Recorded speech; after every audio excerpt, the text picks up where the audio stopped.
Welcome back everyone. Solo adventure number 12. We did it. Levi, I hope you're doing well. Matt, Daddy loves you. Thinking about you every day. We're back on another crazy adventure. Out in another secret location. Look at this waterfall. Crazy. It's early.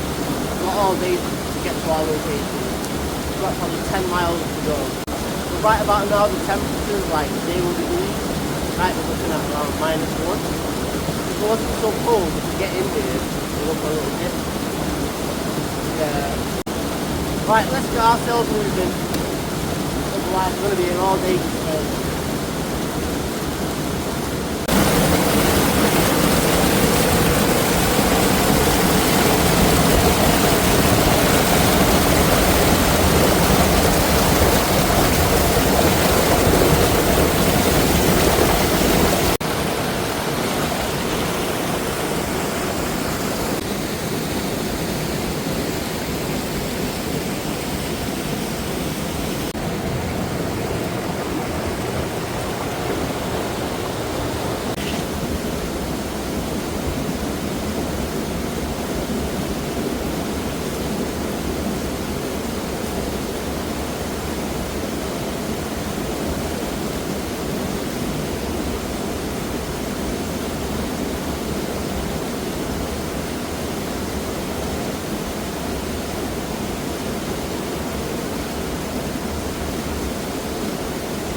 Well, so much for waterproof shoes.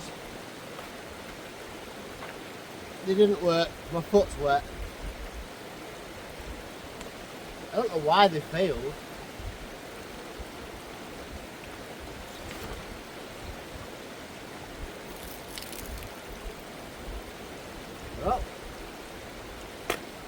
Great, isn't it?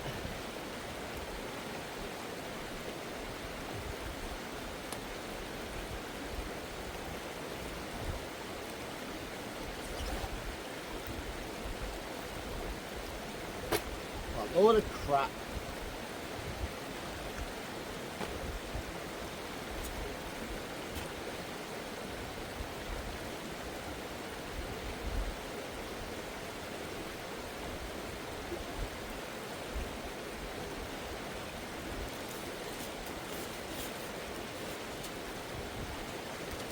Ah well, you live and you learn, eh? It's all about trying new Rabless Rambler gear.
Welcome back to solo adventure number 12, everybody.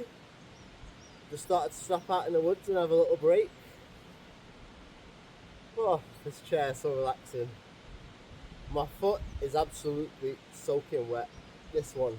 Every time I step, I can feel it going squelch, squelch, squelch. Ugh. Oh, it feels so good to be back out. I hope you're all doing good. Almost the end of the first month of the year. It's gone quick. 11 months left. This is my second video of the year now. So we've only got 10 left to do by the end of the year. And then I've reached my goal, 12 videos in 12 months. So I'm excited about that. Yeah, I've had so many new subscribers. I think the last time we spoke I said to you I had 6 or 7 new subscribers.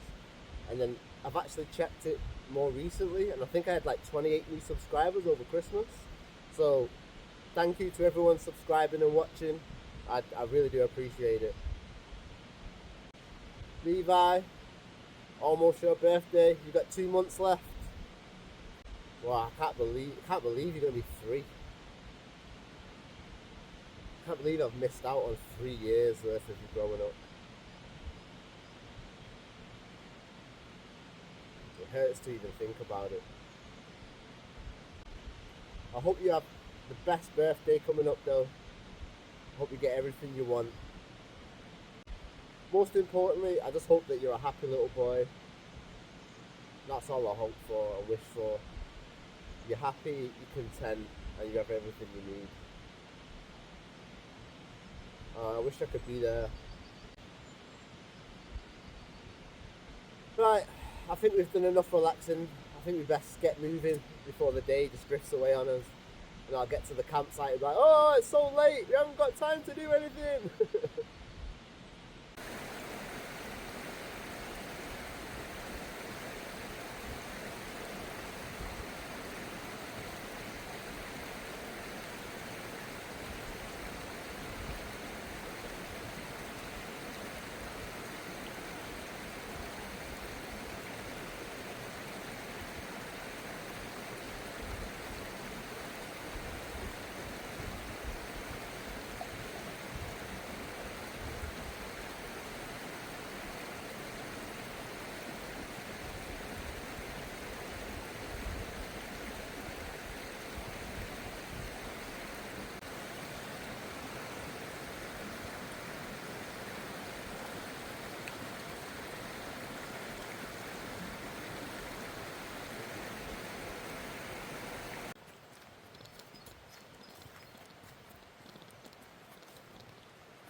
It's so easy to get lost in this woods, even in the daytime.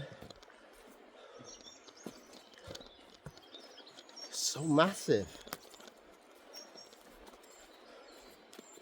I don't know what your favourite kind of camping is, but as you all know, my favourite kind of camping is woodland camping. And this has to be one of the best woodlands I've ever been to. It's absolutely stunning. You're probably thinking, oh, it's a woodland, they're all the same. They're not. It's just a landscape.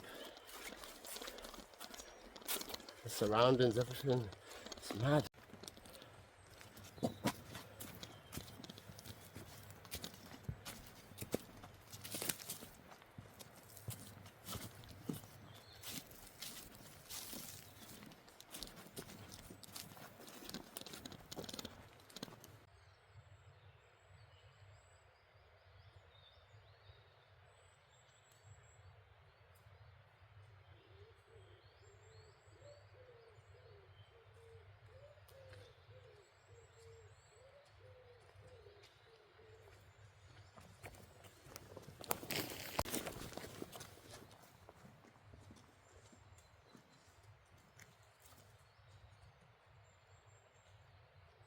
This woodland just keeps surprising me. Everywhere I turn, there's just something new. It's like, oh my god, this is actually the best forest I've ever been to. It just changes, there's so many like different sort of looks to it. You got your like open, wide areas, and then obviously you've got your waterfall section with your river, and you've got like this like deep, dense, wooded areas. Obviously you've got the view out onto the mountains behind us. It's crazy. What's this? Some kind of mad wall. It'd be a perfect place to just camp in here, but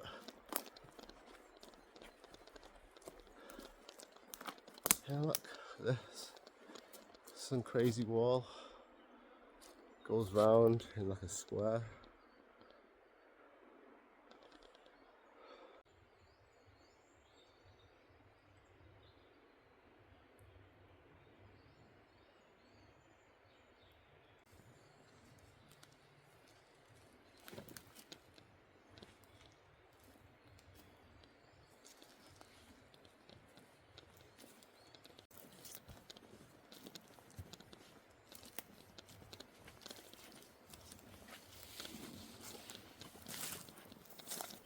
There you go.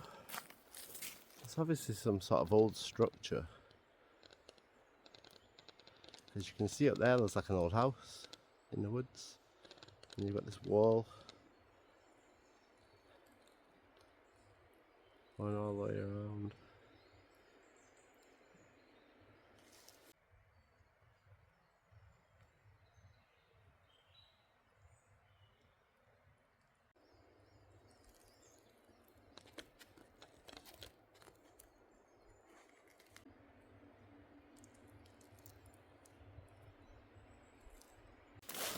Let's go up this way and see what we can see around this little house.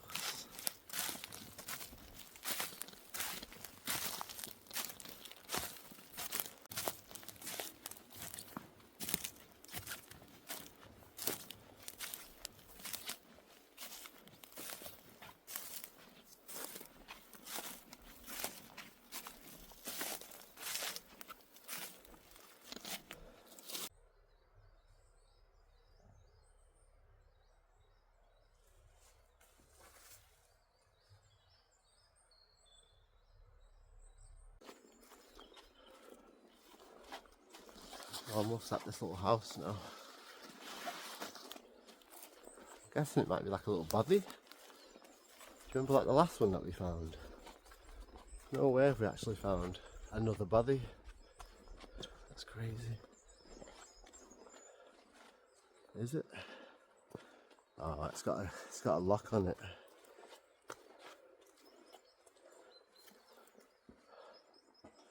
This building is now only used as a roost for bats. It is kept locked to prevent disturbance to the bats. I'll show you inside.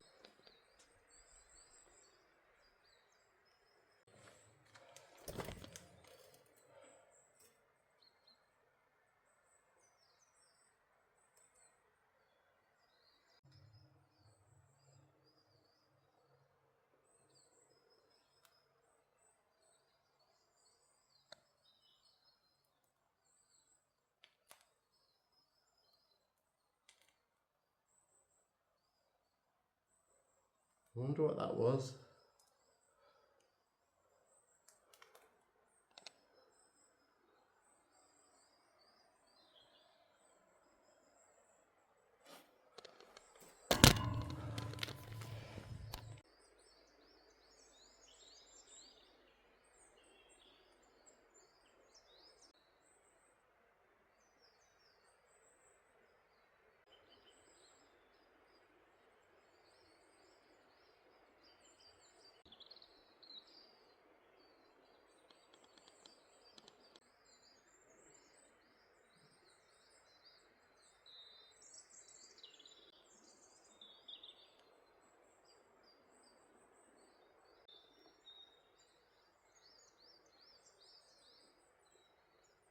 Oh, how cool was that, eh?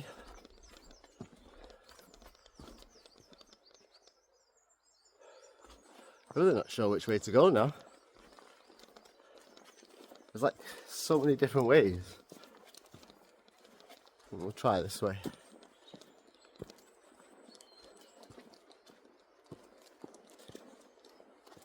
If I can find somewhere to sit, I might take a rest for 5 minutes. I'm absolutely knackered.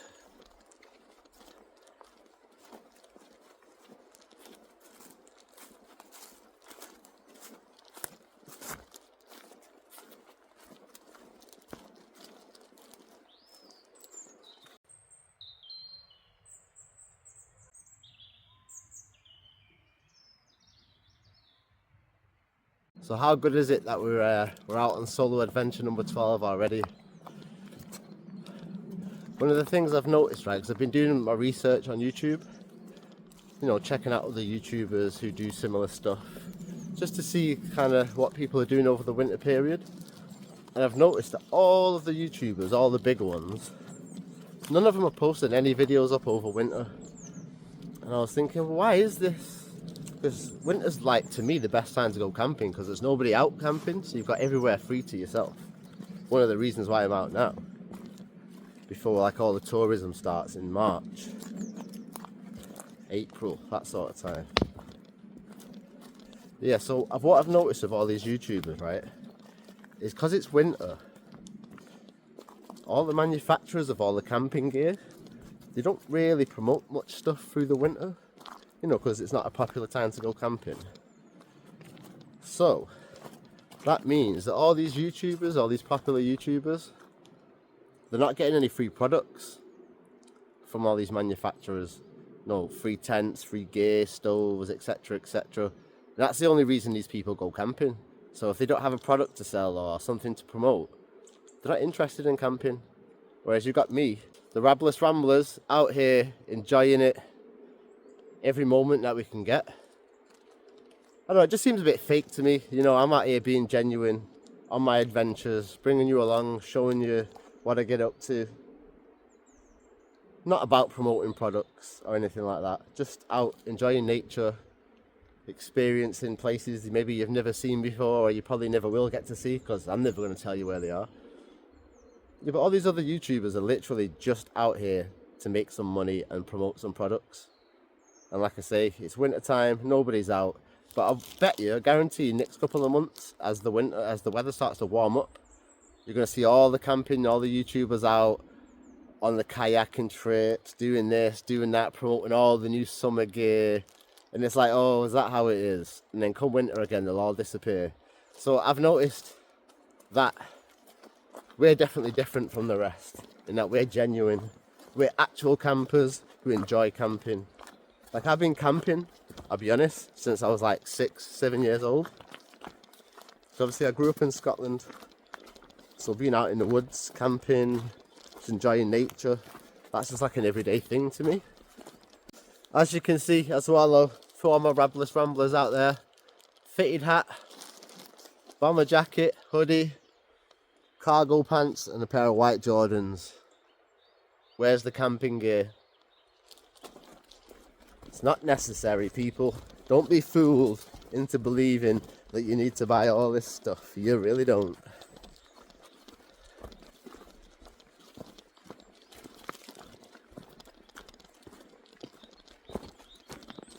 Oh, there's a little path here. I think we'll take this. Oh, see where this leads. There's just so many places we could go. Like, I have no idea where we're actually going. And look at the size of this place. It literally just goes on in every direction for miles and miles and miles and miles.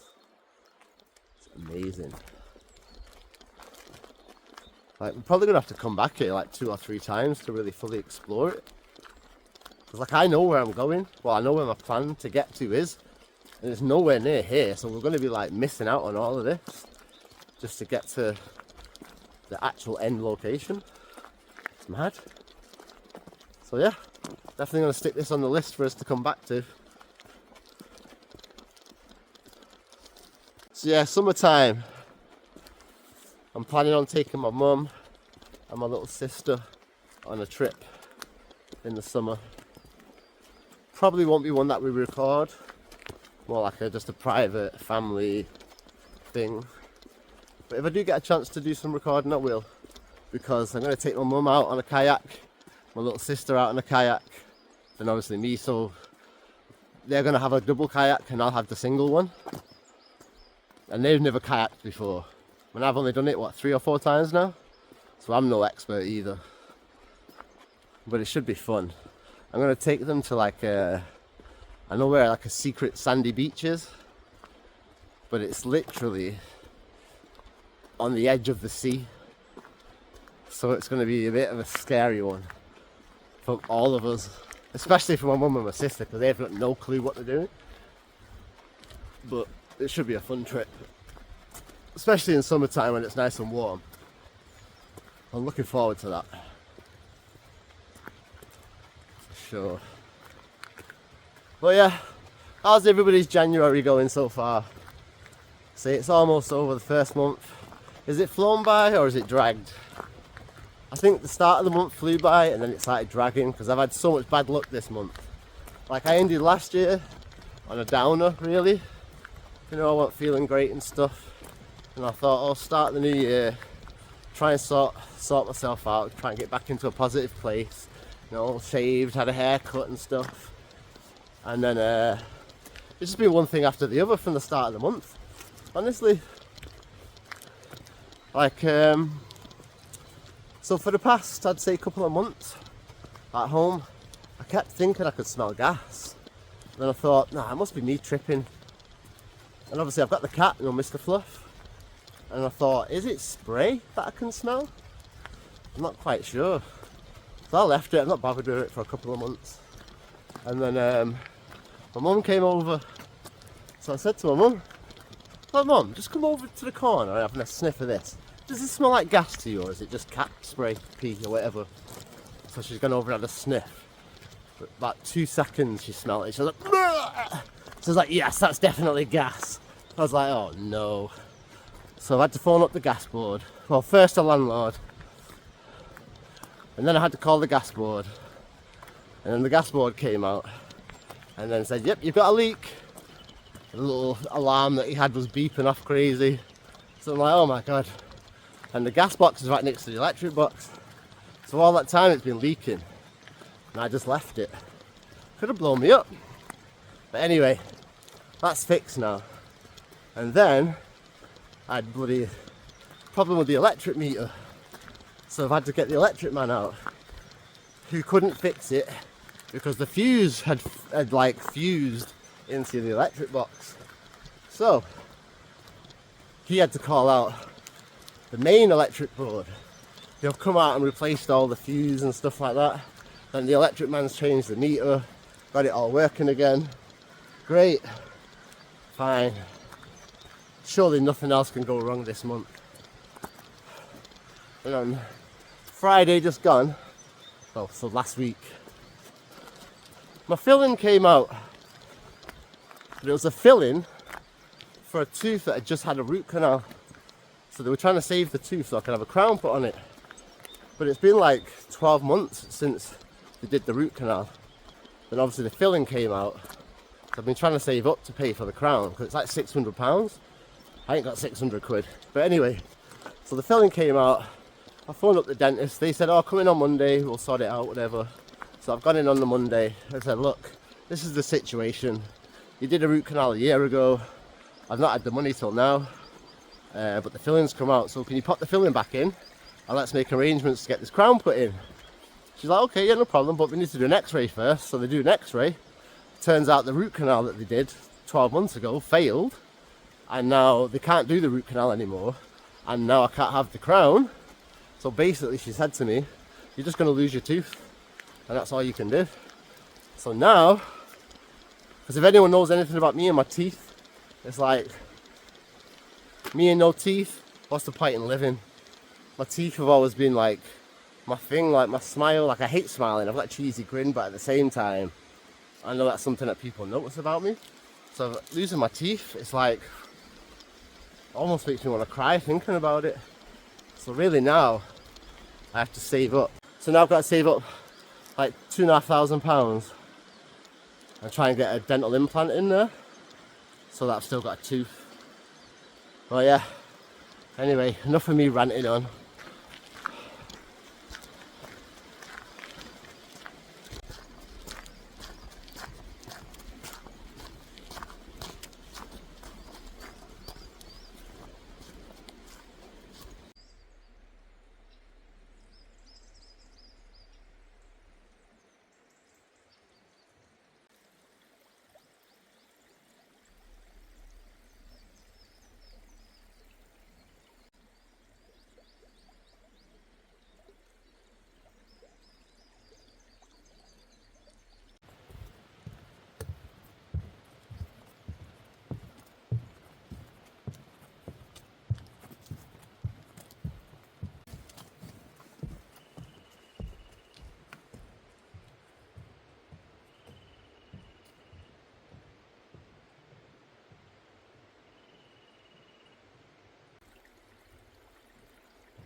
It's so gorgeous.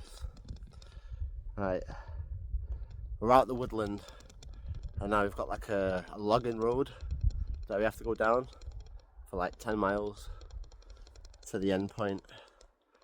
Now this trip, I know there's a lock at the end of it and I would have loved to have brought my kayak, but after my injury last time when we did I think solo number 9, my leg's still not fully healed up yet. So I didn't want to risk packing all the oars and the life jacket and the boat on the back. Yeah, just in case it messes my leg up again.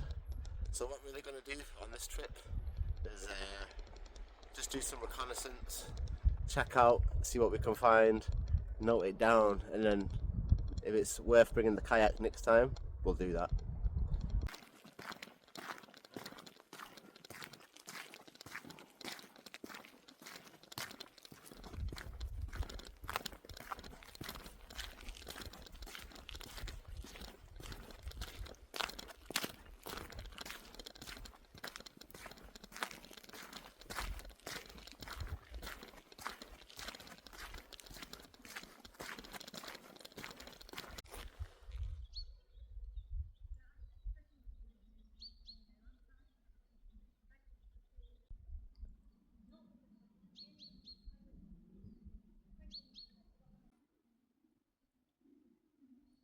Found a cool little picnic table on my travels. Thought it's a perfect time to stop and have a rest for 5 minutes and readjust stuff. My tarp poles, which I did remember to bring this time, everybody. I'm going to try and attach them in here somehow. I don't have to carry them because they're a pain to carry. I'm thinking if I do this, twist like this.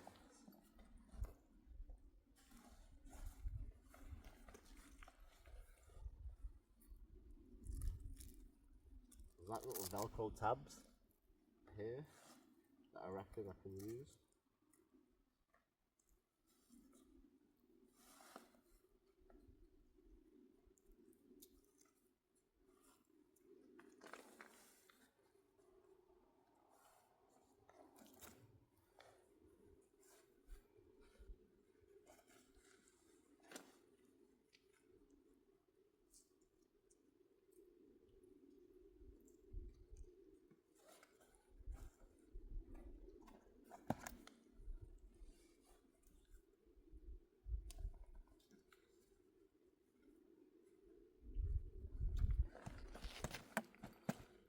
It's a little bit wobbly, but should do the trick. Just so I don't have to carry it now. And ladies and gentlemen, I remembered to bring my axe this time.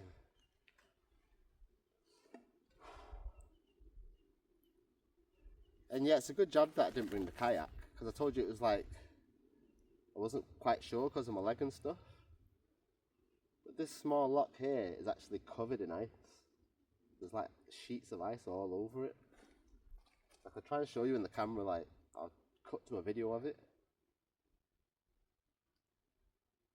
Definitely not a safe time to be out in a kayak though, when you're a beginner.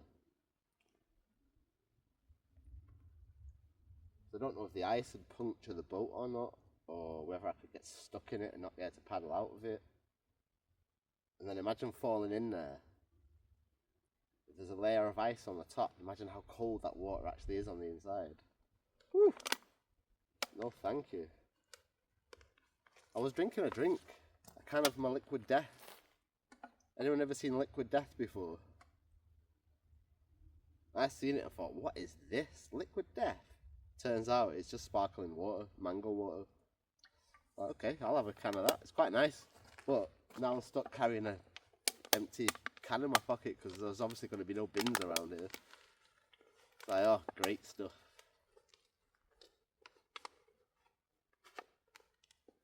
It's gorgeous here though.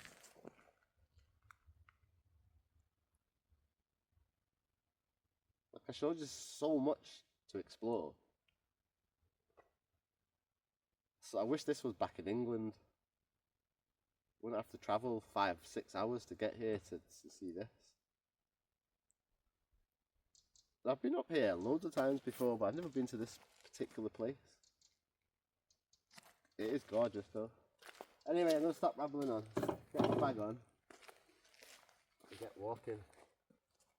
Just keep taking all these breaks, we're never going to get anywhere.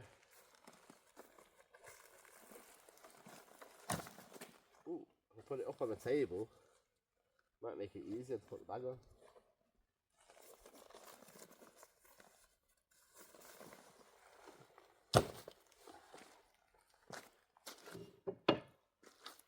It's heavy. It is really heavy.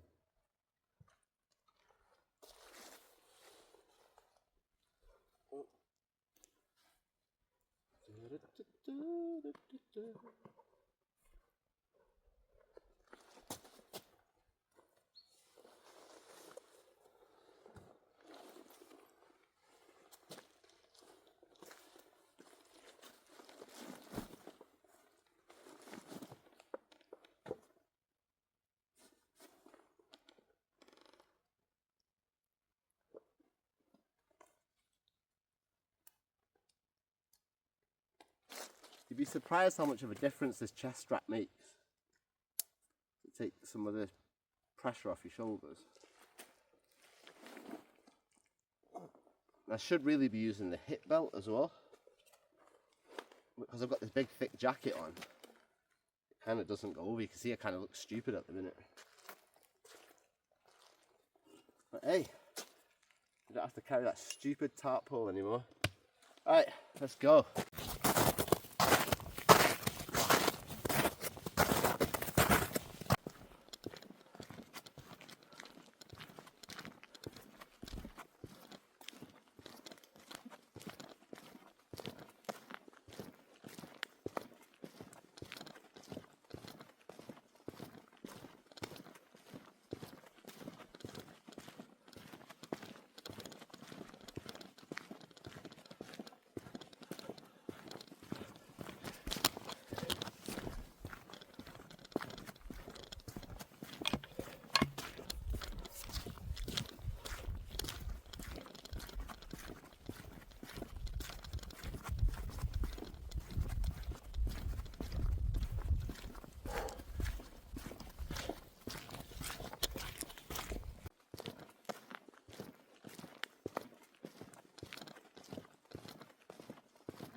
So what's changed on this trip?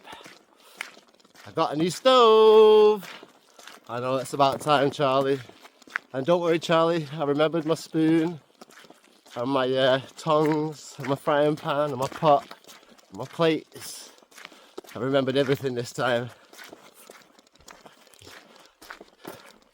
You can all stop laughing at me now.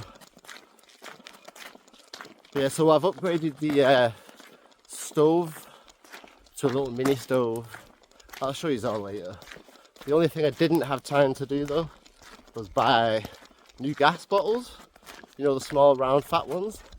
So unfortunately I'm still using my tall skinny ones, but I bought the little adapter to stick on the top of the gas bottle so that it still work.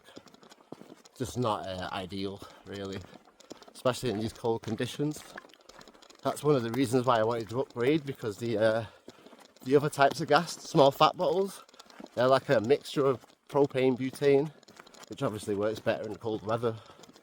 So yeah, next time, another thing for the next trip.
So as you all seen earlier, by the waterfall, I tried my new motorbike boots out. Waterproof, so they say. No, they leaked. Oh, I'm actually shattered though. Oh, my bag's so heavy. So is this tripod. There's a new angle. They're looking up at the angle. Doesn't take as much effort to hold the tripod down here. You get the beautiful blue skies as you view.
as far as the other gear that I've got, brought my poncho. It's not due to rain, but it could rain tonight for a few hours in the middle of the night, because it's going to be frosty, like 0 degrees. Yeah, so it's supposed to be like 0 degrees tonight, maybe -1, with a little bit of rain. But hopefully the rain will help melt any ice that forms. Because it is snowy and icy, it's quite slippy and dangerous, I'm not going to lie. To be honest, on this trip, in my basket, I've got some like snowshoes, like the spikes, to help you get some grip. Well, I've not ordered them yet, but now I wish I had them on here. I'm always one trip behind with everything, aren't I? But yeah, I've got my poncho with me, I've got my rain pants and my rain jacket. And I know why the rain jacket and pants failed last time, because I totally forgot. But, nearly slipped then. I actually washed and tumble dried the rain pants on a previous trip. And I destroyed all the TPU coating on the inside. And that's why it wasn't waterproof, so it's my own fault. But yeah, I've got the poncho anyway, just in case.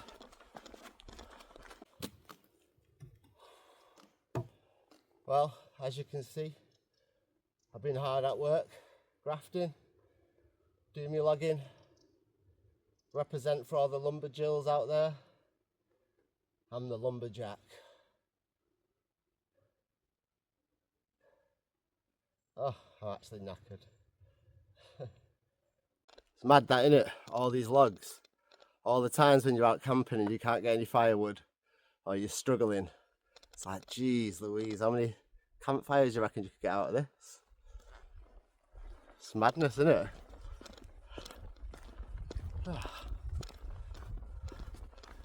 Because like I say, it's an active logging site, so yeah, it's an active logging site, so there's all sorts being chopped down.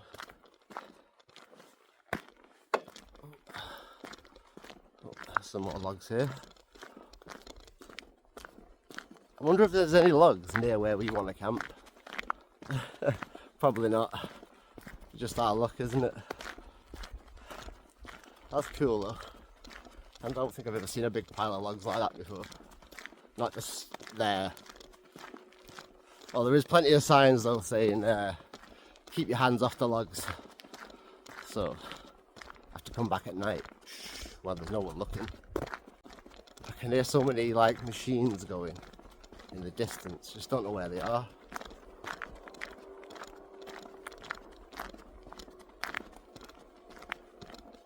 Don't want to get run over by like a tractor or something.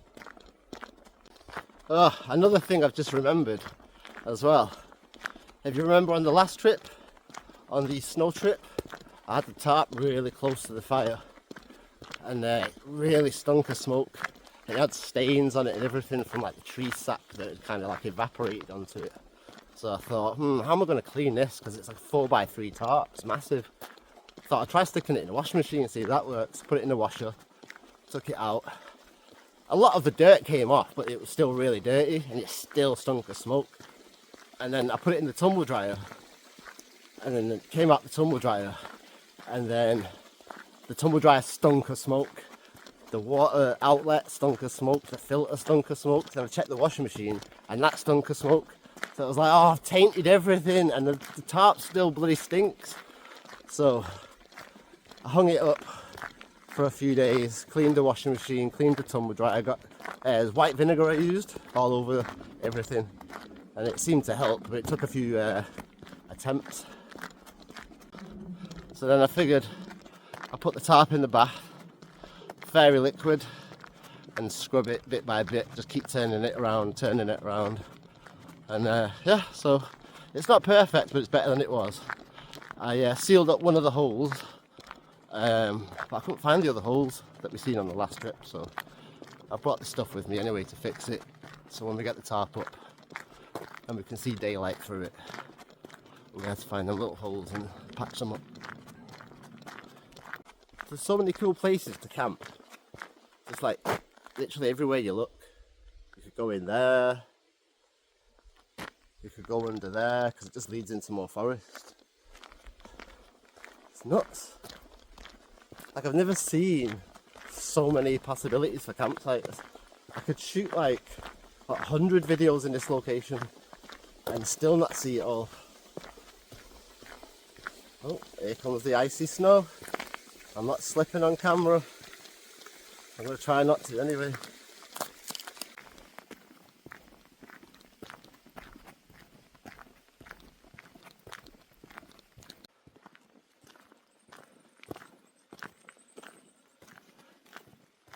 Everything's just been logged. Looks so bare.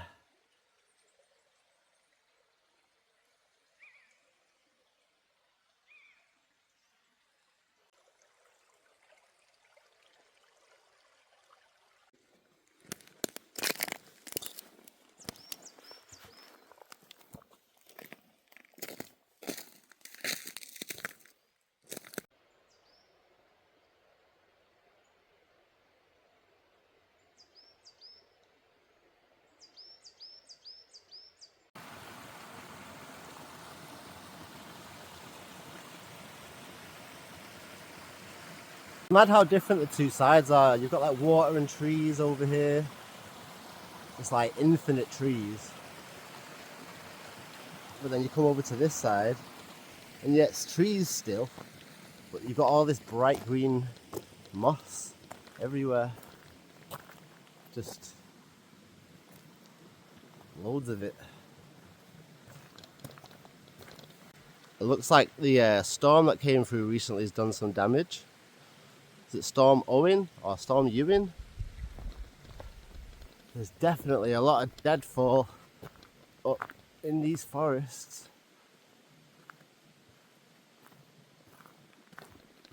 You can see so many trees just bent over. Little secret passageway.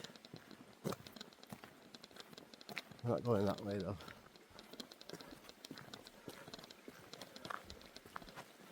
We're going this way.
I haven't got words right now.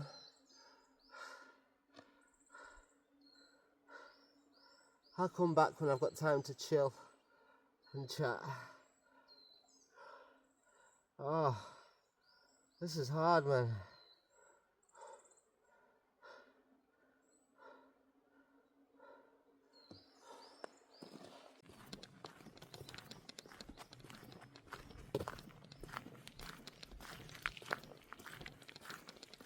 No shortage of Christmas trees. If anyone needs a Christmas tree for next year, you can have like a 20 foot, you can have 100 foot. Choice is yours.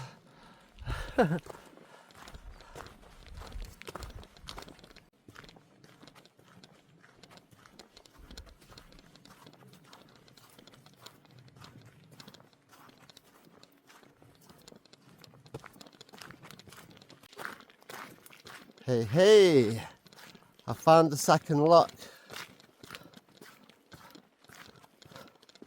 That means we've got to be halfway. I bet you're all thinking, oh, that's the same one as before. Trust me, it's definitely not. Oh, not after the walk I've been on. It's still got ice in this one as well though. And this one's definitely bigger.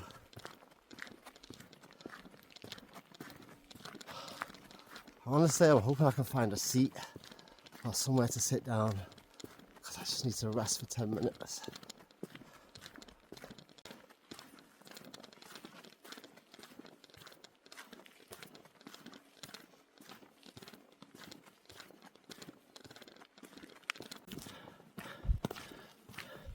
Look at that poor guy in the shadow.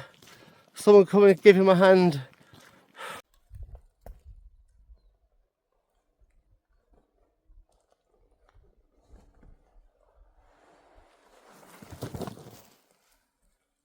Oh my God.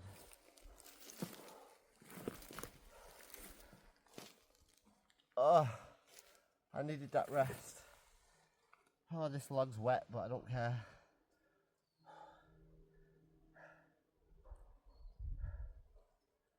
Oh my God, I'm shattered.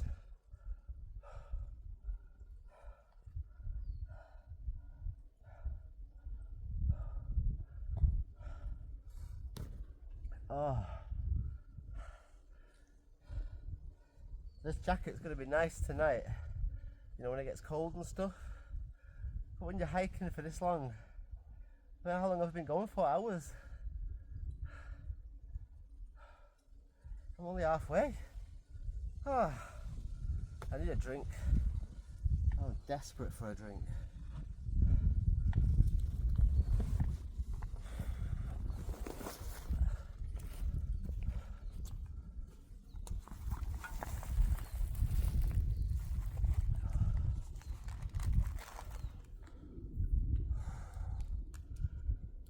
Oh, I've made it this far without touching the drinks. Apart from that can in my pocket, I definitely deserve one. At least a sip. I can't even open it. I'm so weak.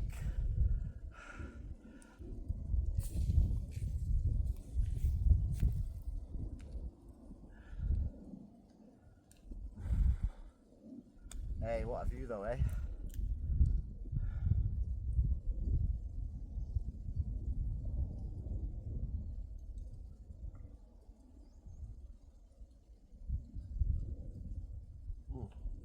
Hiccups. Drinking that a little bit too fast. Oh, it's took my breath away. Oh, that was so good.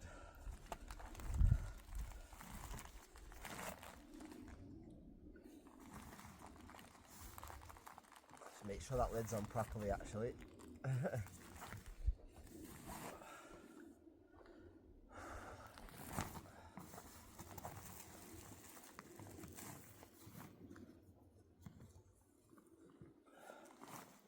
No, I've not brought any water with me this time.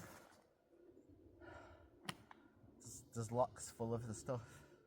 So I just brought my filter and stuff with me. But what I'll do this time is actually show you how I use it,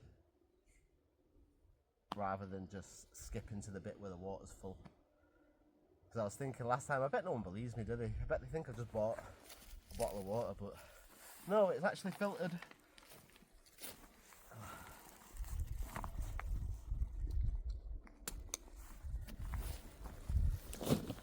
I bet you thought I was getting up to start moving then, didn't you? No chance. My shoulders are done in.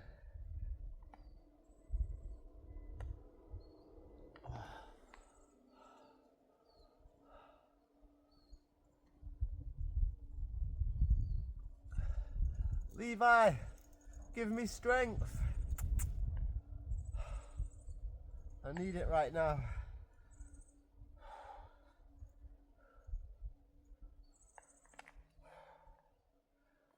Oh, P-Bear, where are you?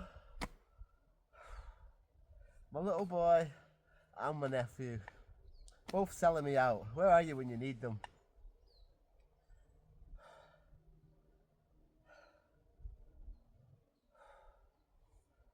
Oh my gosh. I'm actually shattered. I don't even know how long there is to go. I've not checked the map or anything.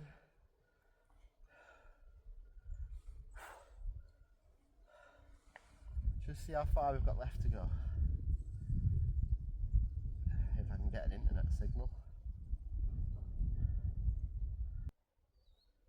1 hour 11 minutes to go. Does it say distance?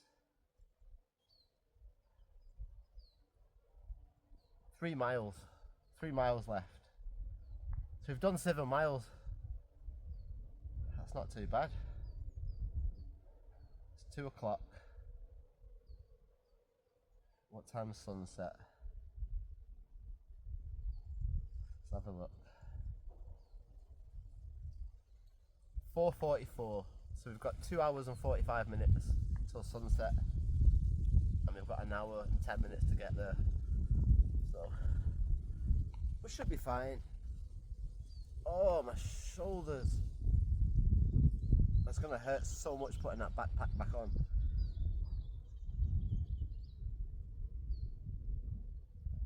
Rabless Ramblers, assemble! I said assemble! Left me to my own devices.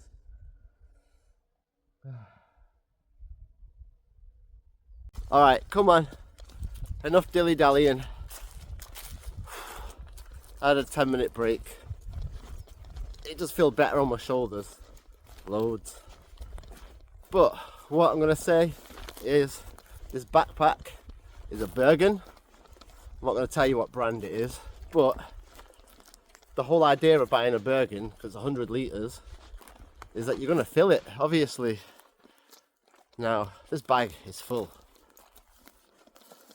It's not beyond its weight limit, but it's full. But the straps on my shoulders, oh my days. The padding inside the straps is absolutely awful. Oh, I can see some more snowy mountains.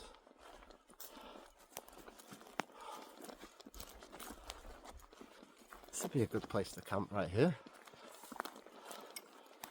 But no, we've got a journey to go on.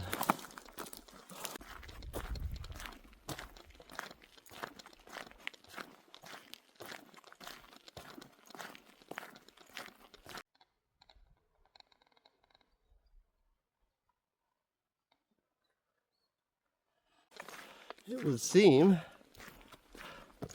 we have an obstacle in the way. This whole forest looks like it's been demolished after that storm.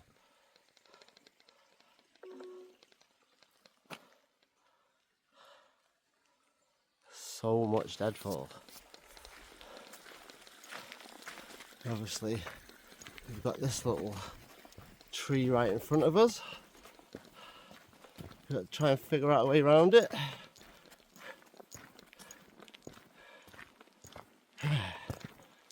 This should be fun.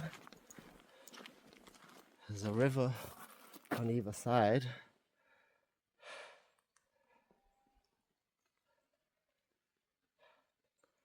See if we can get through over here without sinking into the dirt.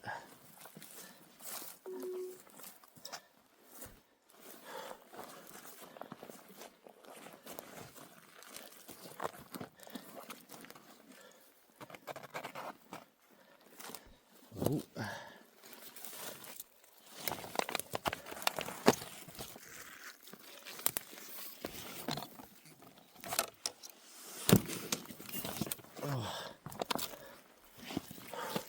We made it. Let's just hope there's not too many more of them. So much deadfall though. Look at all these. Alright, off we go. We've got another one. Luckily there's a gap I can see through the middle or to the side.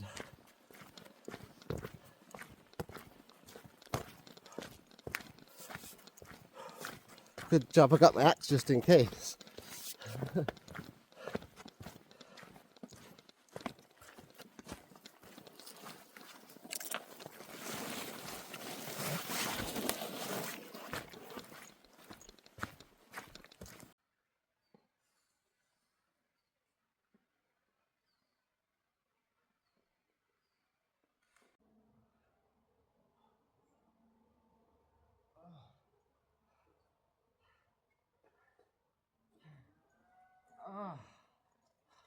We made it to the final lock.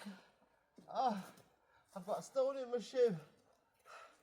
I feel like I'm about to collapse. I need to get this bag off.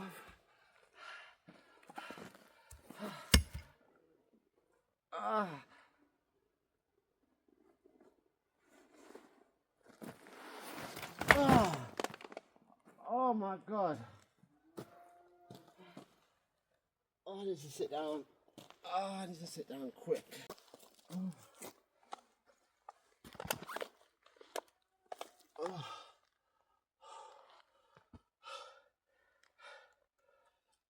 I'm shattered.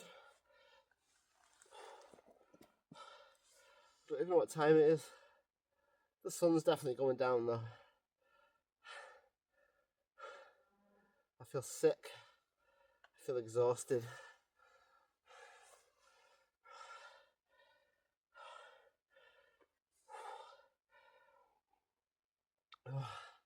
That's definitely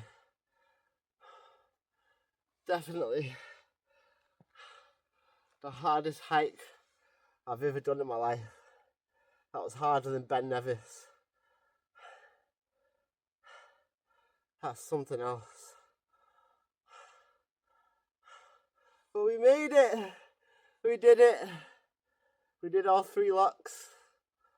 We're at the final one. I didn't know what to expect, to be honest, but just a few rocks around, like someone's had a fire before.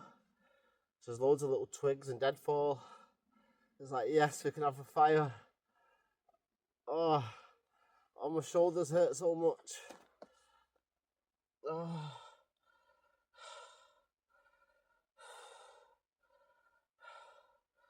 I actually feel sick.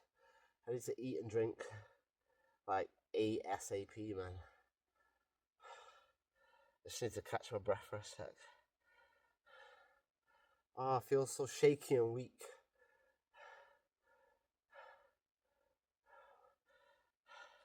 My calf survived though, and my knee. I felt my calf like it was about to pop again, so I had to slow down for a while and like readjust the strap, put it more on the calf than the knee. But I made it, man. I feel like I've got pins and needles in my face and everything. Like, you know when you've done too many squats at the gym or something, and then you come off squats and you start feeling dizzy and lightheaded.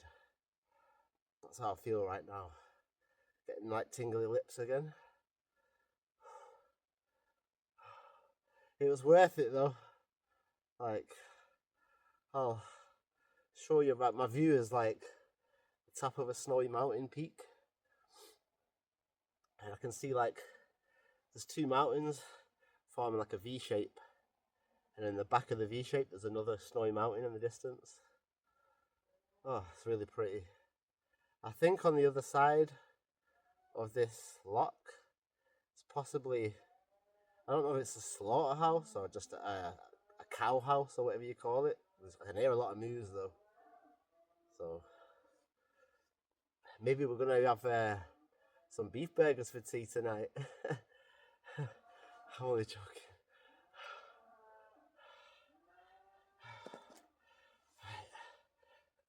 I need to get my proper chair out the bag. I'm not sitting on a rock. Oh, I can barely stand up. Oh.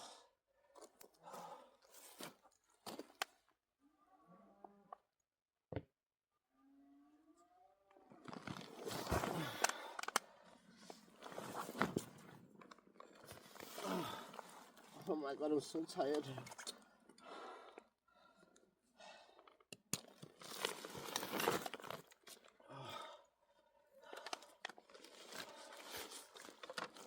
I've got so much stuff to get out of this bag. It's unreal. I've got a mirror with me in case. I'll tell you later. Let me just get my stuff out.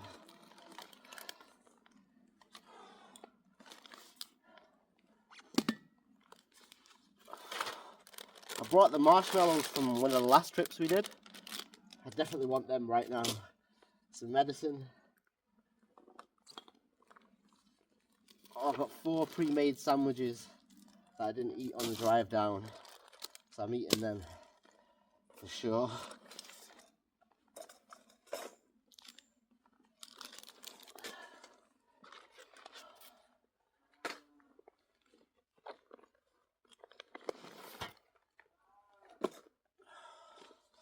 There it is.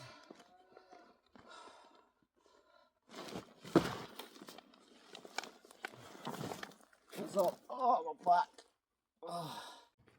Oh, my back. Oh, my back is killing. I'm starting to get cold as well now because I stopped walking.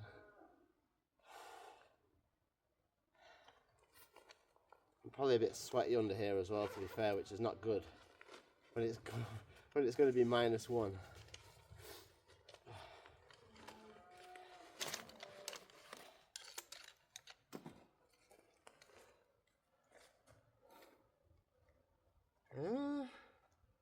Tent can just go there.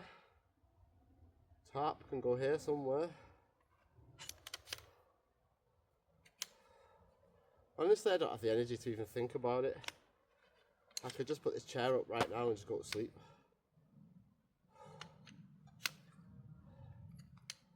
I feel like going for a nap, to be honest. That's how tired I am. My body just wants to shut down.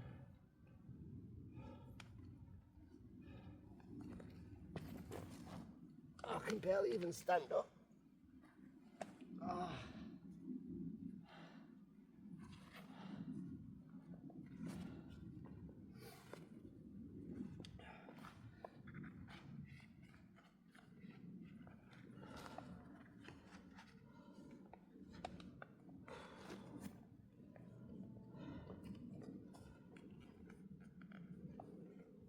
Oh, I don't have the strength, man.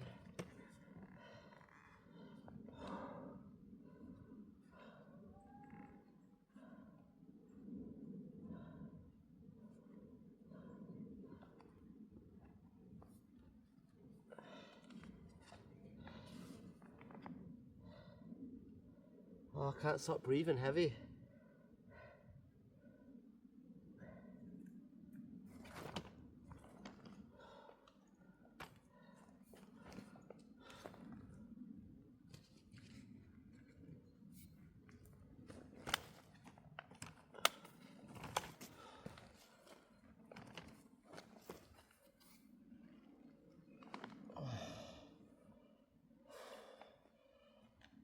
Oh, that feels good.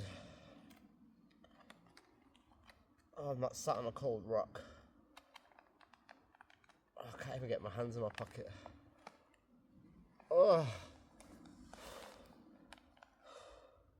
Doesn't help that I've got the flu as well. Oh. What am I like, eh? Me and these crazy adventures. Oh. Oh, I'm shattered.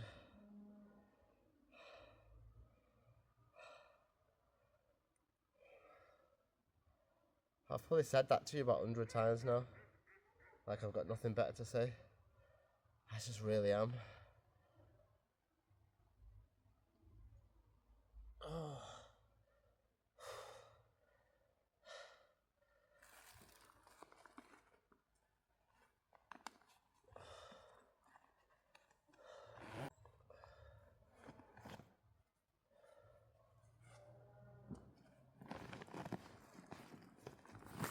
Gloves is what I need right now. My hands are freezing.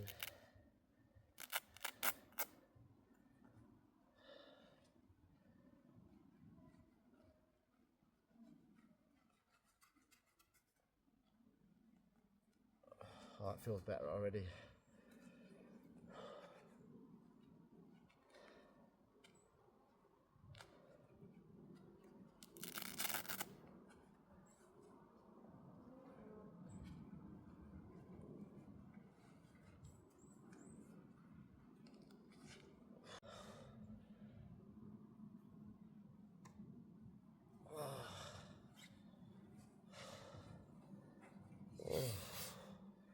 definitely need to get hot chocolate on the go.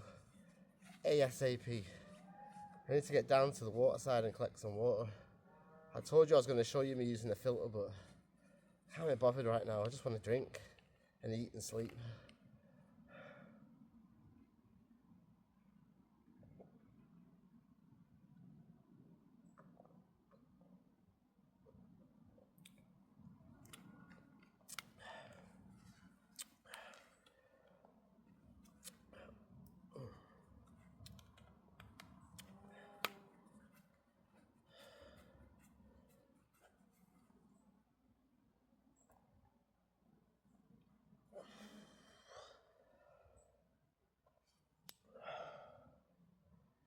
Whew.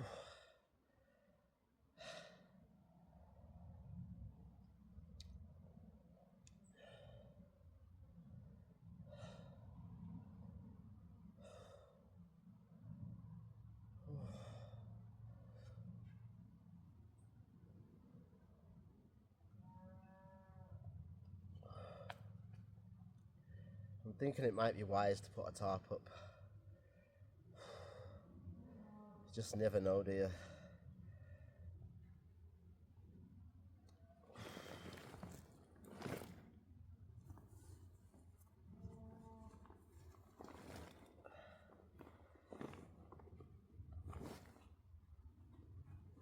And once we get this tarp up, we'll make hot chocolate.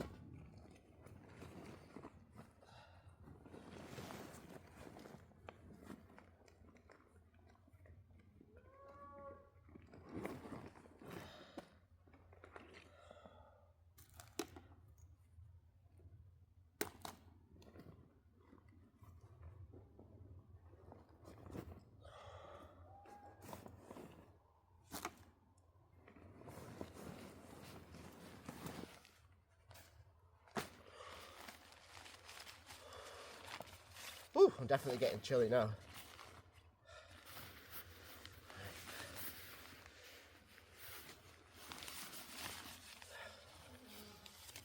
Tarp.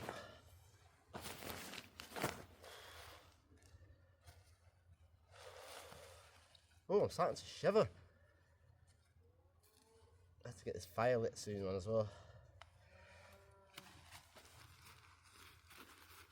Even though it looks still daylight, maybe it looks bright on camera as well, possibly because it's blue skies, but it is literally minus.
Good morning, everybody.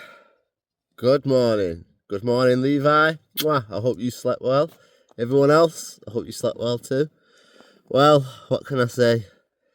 Last time you seen me, I was putting the tarp up last night, and I was struggling, to be honest with you.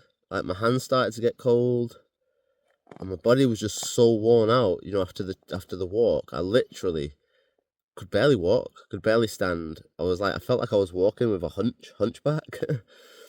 So I just shut the camera off, put my tent up, got my stuff in here, and I went to sleep. And what time was it? It was only early. It was like 7 o'clock. And then I slept straight through. I woke up like 3 this morning, and then I was like, oh my gosh. And then I just went back to sleep. It's about 10 a.m. now. I've just quickly jumped out, had a wee, come back in, thought I'd say good morning to everyone and sort of update you on what happened last night, why you didn't get to see any footage, any fires. Where's the camping trip, Charlie? So I was shattered. I was in so much pain.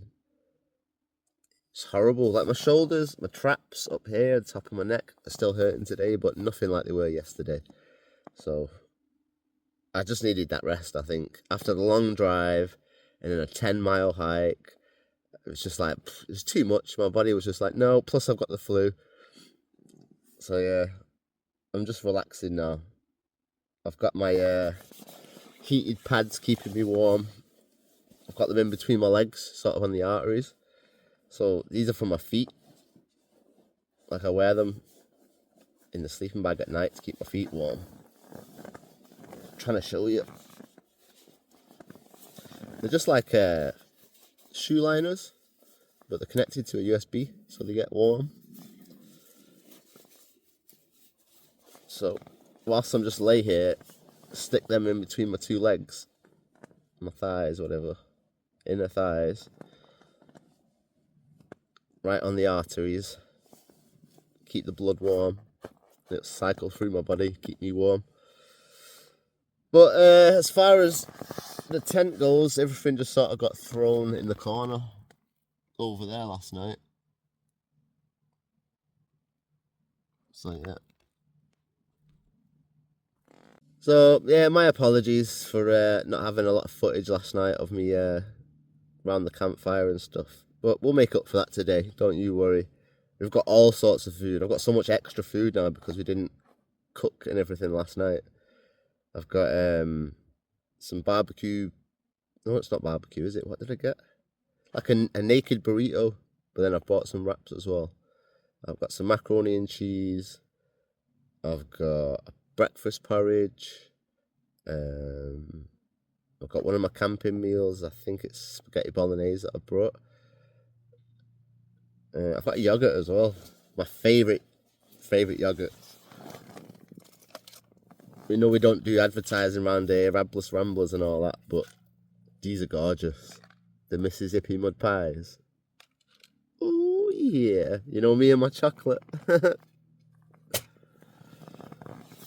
Oh, I've also got some cheese and some breadsticks for like a little snack.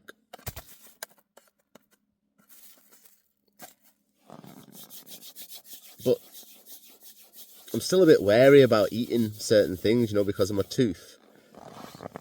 I don't know if you recall me yesterday mentioning about my filling falling out. So I've currently got like a temporary filler in there, which is some of this stuff. Temporary tooth repair. So it's got the main part of the filling like covered up. But the thing is, when that dries, it kind of goes like chalky, like a dry chalk, but it's not solid. You know, so if you keep biting and scratching food against it, it's just going to wear off and crumble off. So it is just literally a temporary treatment. But it says on the back of the packet, make sure you see your dentist within 2 days. And it's like, yeah, I did. And then the dentist told me to come back in 2 weeks to actually get the filling and said, oh, that'll do. It's like, I can't leave that in for 2 weeks. Why can't you just put the filling in? But no, you know how it works these days. Check up first, come back 2 weeks later, then get the treatment. Stupid. Oh God, I don't want to sit here ranting and moaning. First thing in the morning.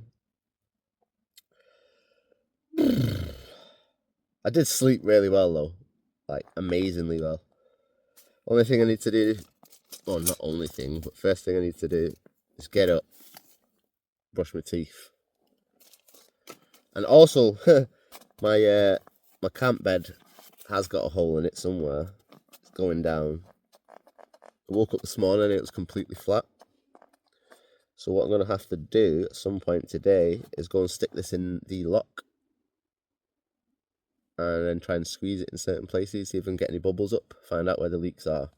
See if it's something that we can patch. Because I've got some TPU patches, but they take 4 hours to fully cure. So I really need to find it where the leak is early today, get it patched up, then hopefully by tonight it'll be alright. I think, to be honest, I'm just going to lay here for another half an hour or so and chill. It's not like there's any rush. It's been raining as well. It was raining all night. Outside of the tent's covered. But no leaks. No leaks. The homemade waterproofing's still holding up, thank goodness. I didn't open the vents last night either. Kept both the vents closed. You know, just because it's so chilly. So I thought I'd try and keep some of that cold air out of the tent. Although it's really stupid because there's a gap under the tent, isn't there, all the way around? So I guess the air's going to come in either way. Yeah, my phone's currently charging up. I think I've got like 25% at the minute. The other phone's totally dead. I need to get that on charge as well. One of my power banks is fully dead. That's the one I was using last night to keep my legs warm. But that was obviously from 7 o'clock last night till 10 o'clock this morning on these little insoles. So it just drained the full battery. But I needed it last night, like I say, because I was so drained and worn out, plus having the flu. Potentially I could have woke up 10,000 times worse today. But luckily I feel a lot better. Still got a little bit of sniffles, a little bit of a cough, but I've got my medicine here. Keep me going. I've got some tissues in my pocket. I think I've got about 4 or 5 left. So I'm just trying to be sparing. Because I've only got wet wipes outside of these 5 dry tissues. Like I was saying last night as well, or when I was walking down here, now that I'm by the big lock, which I'll show you later when we get out, I'll give you a proper little view around of what we can see. I really wish I had the kayak now. It's such a flat lock, like so smooth, like it doesn't look like there's any ripples, and it's massive. About a good 4 miles long, so it's pretty good. Just like I said, I don't have my boat this time, so it's like, oh no. But at least we've been to this location. We've got it dotted on my little map.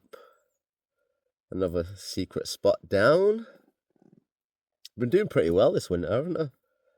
Getting to all these spots. So we've got February to go. Probably get one more trip in February. And then maybe March. Well, whilst I'm just lay here, I think what I'm going to do is get hot chocolate on the go. Warm me up a bit before I get out of this tent.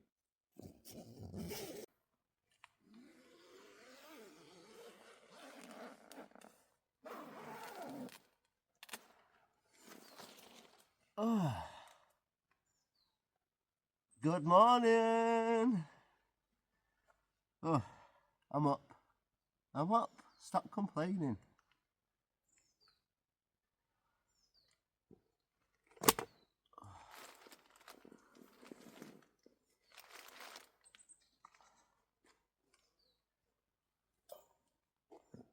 Unfortunately, my shoes are not as dry as I thought they were, and they're kind of damp inside because those stupid motorbike boots failed. You live and you learn. You got to try these things. So, old school style, put in a plastic bag,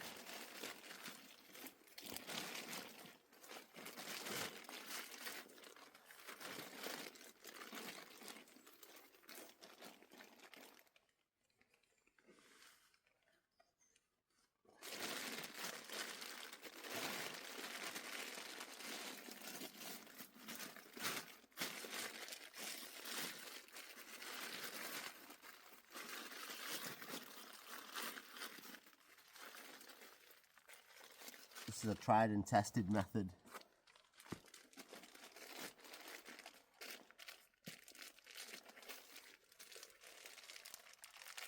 There we go. Now we'll have dry feet. And we can just put these over the top. Keep them bags in place.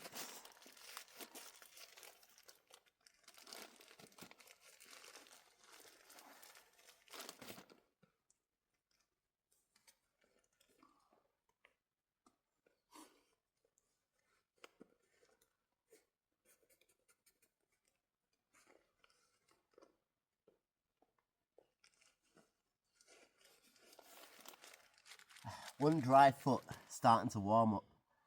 As I walk around throughout the day, the heat from my foot should naturally start to dry the shoe out.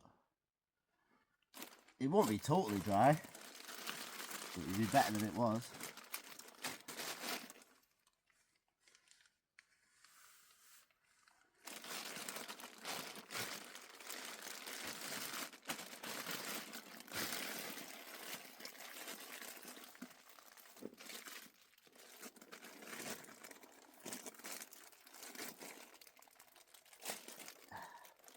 Oh, it feels so good putting my feet in a shoe.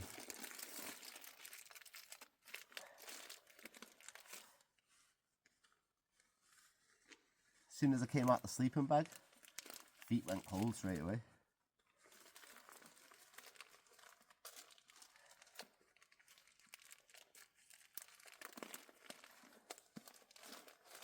There we go. These are the things we used to do as kids.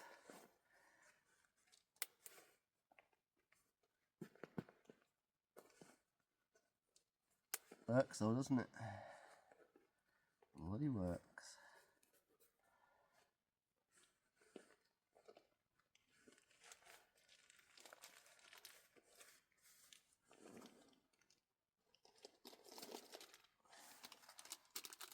I mean, it wouldn't be me if I left the tent without at least trying to clean my shoes a little bit.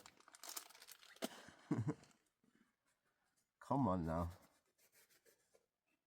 No excuse for laziness.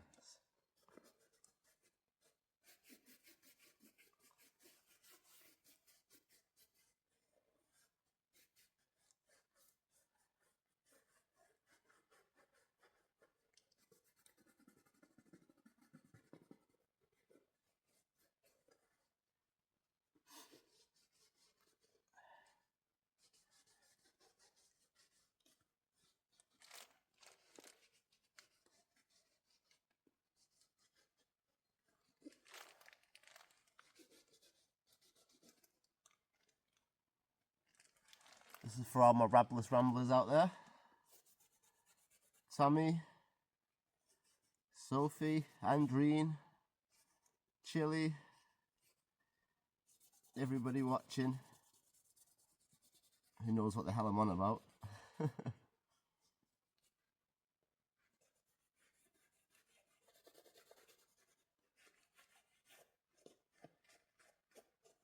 Holy moly, you might be out there watching. You never know.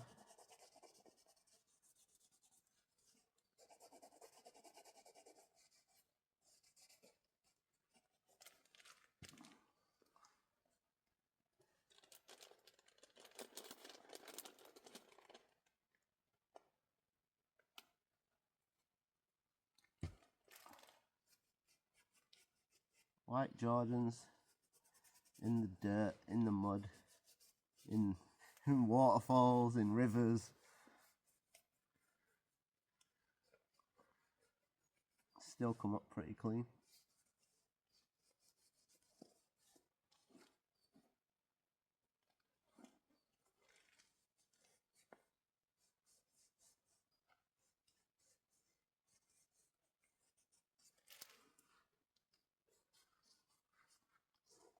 It's alright, I'll do.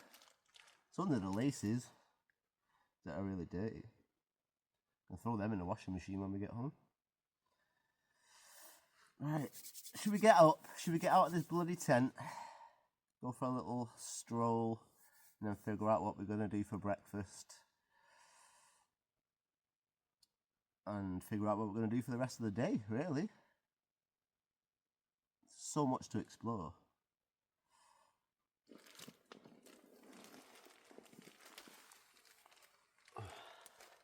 We're out the tent.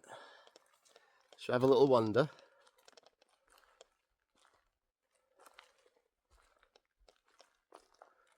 Look at this. Told you this lock was massive. Goes on so far down there. I don't know if you can see behind me as well, just over here. That's where that weird factory is. The cows moving all night. So it's possibly a slaughterhouse. I've no idea though. I've seen a kayaker out earlier as well. Where is he? Oh, you can't see him in the camera. Campsite, tent, tarp, chair. I've not put the table up yet. Like I say, last night I just crashed out. Went straight to sleep. There's plenty of firewood. See, I've got a little fire pit there.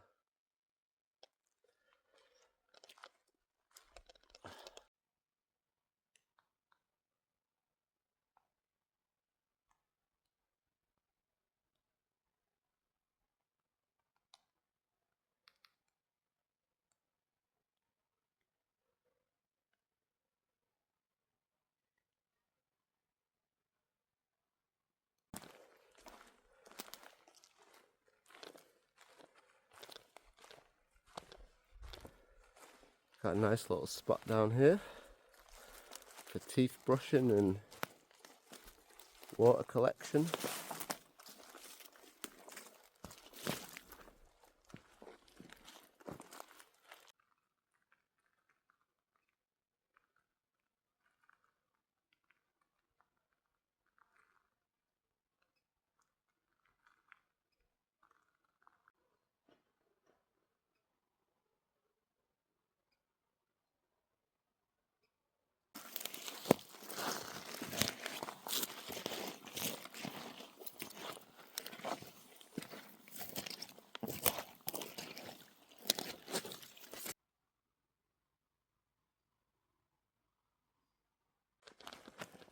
We've got so much to explore around here. There's another little campsite over here that somebody's used. See if we can make it over without getting soggy.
Just found the other fire pit. It's not as good as I thought, to be fair. It's a few rocks and like some big pieces of wood that someone's tried to burn, obviously that didn't burn. It's a cool little hill here though. I'm thinking, can we camp on top of it? Well, we're on top of the little hill. Good little spot this. You can't camp up here though, it's not flat enough. It's kind of too bumpy, but it's a shame really because this would be a really good spot. Because it's high up.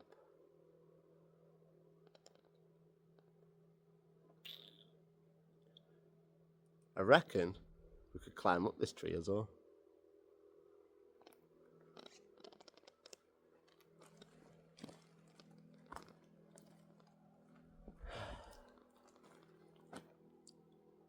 Hey, I reckon we can climb up this tree as well here. definitely a gorgeous view though. I don't know how far you can see down the loch. It goes far though. It's just a shame, like I say, they've not brought the kayak. It's a gorgeous bit of water to get out on. Right, I think what I'm going to do, whilst it's early and everything, is get my gloves on and start gathering up some wood so that we can have a nice little fire later on.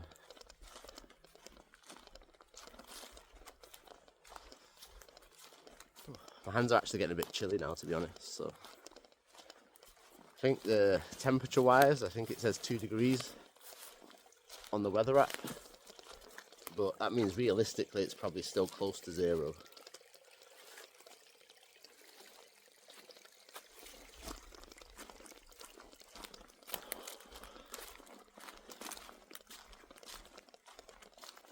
I'll show you my campsite though. There's not much to look at right now, but I'll get my table up and stuff.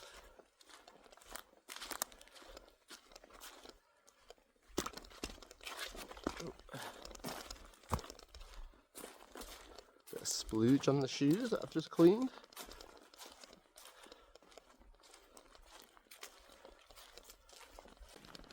Well, here's camp.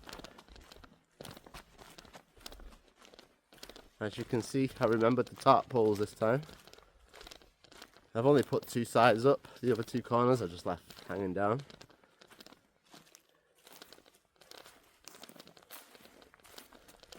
As you can see, left these 2 hanging down.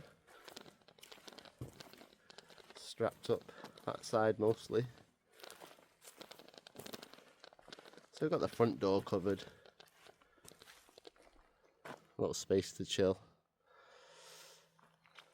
And a nice view out onto the loch and the mountains.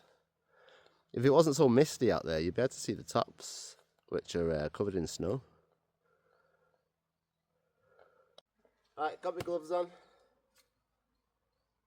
Best place to start gathering wood, I'll be honest with you, is just around where you're camping. Because I can already see quite a lot. Right. I know it's going to be, some of it's damp, but it's also dry, but dead wood. But I bet you that we can collect a lot just here.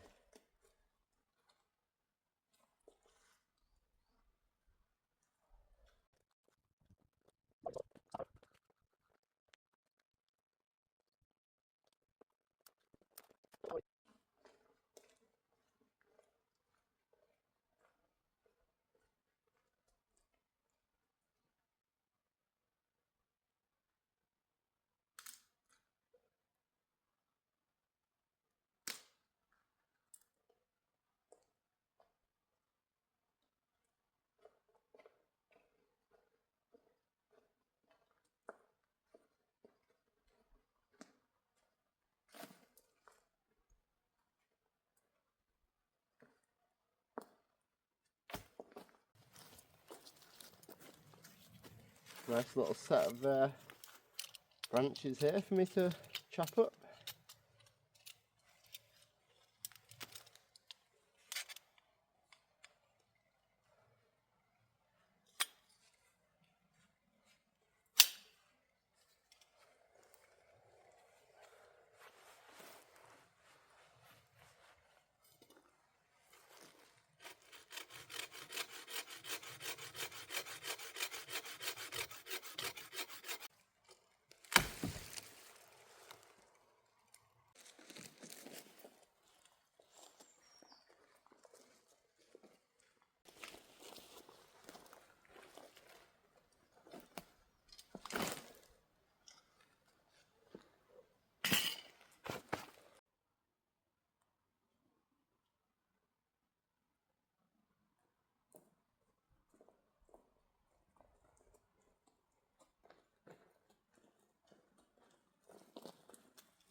Let's go on the hunt for some more wood, shall we? I've already got quite a bit, but you can never have too much really. I'm trying not to get stuff that's too thick this time either. I know I brought the axe, but just easier if you don't have to use it, isn't it?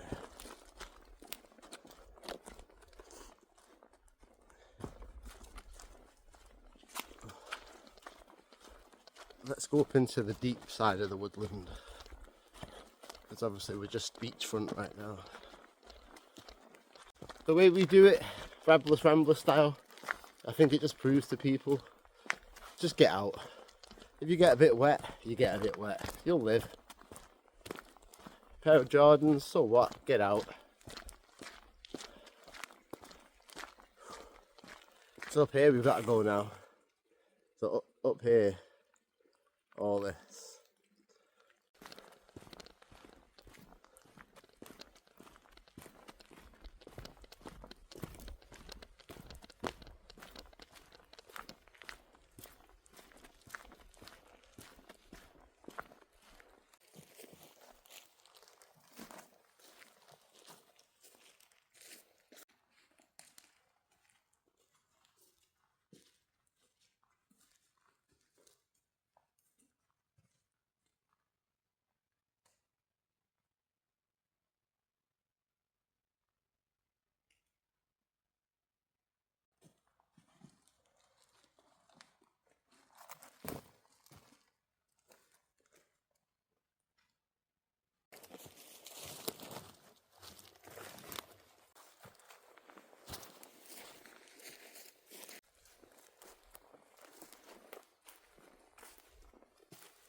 Let's go for a little adventure, shall we? Around this forest.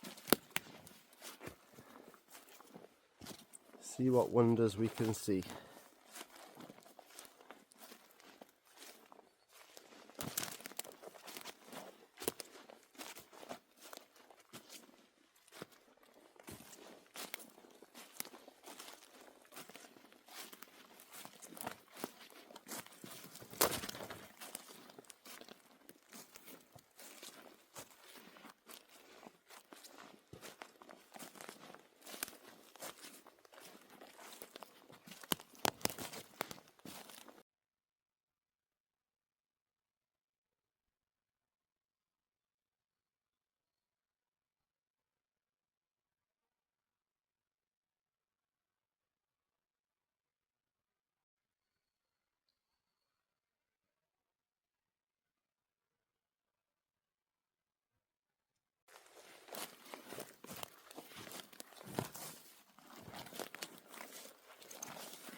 This is mad, this forest.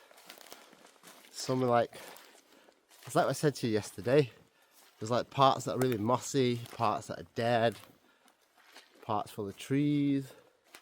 Then you've got like this big random bush just in the middle of a forest.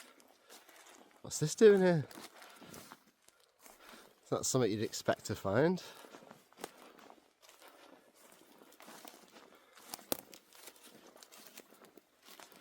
Oh, I bet there's so many people out there who like camping and stuff that want to know where I am. Sorry, can't tell you. Could be anywhere right now.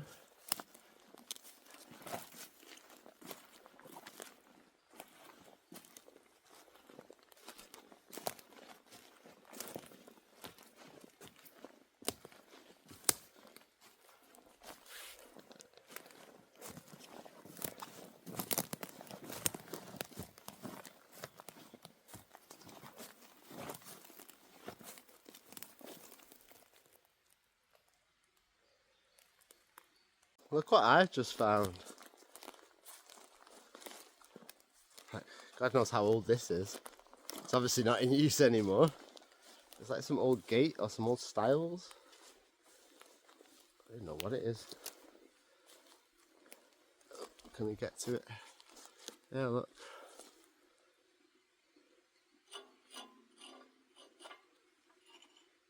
Well, they still turn.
I can't help myself being an idiot sometimes. Oh god, I found this little trail. You can see it behind me. Just gonna go for a little wander and see where it goes. I'm guessing maybe people have been down here on bicycles. It's kind of what it looks like. I'm having such a good time out here. There's just so much to explore, like I don't want to leave.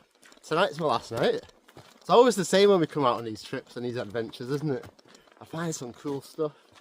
Like I can see into the distance for like miles over that way and that way. Obviously the water's down that way. Just so much. It's unreal. I'm like, where does this even lead? Just to more woodland. It's probably like thousands and thousands and thousands of acres of forest. So you could easily just disappear out here. Get lost in the abyss. It's a good job. I've got a good sense of direction.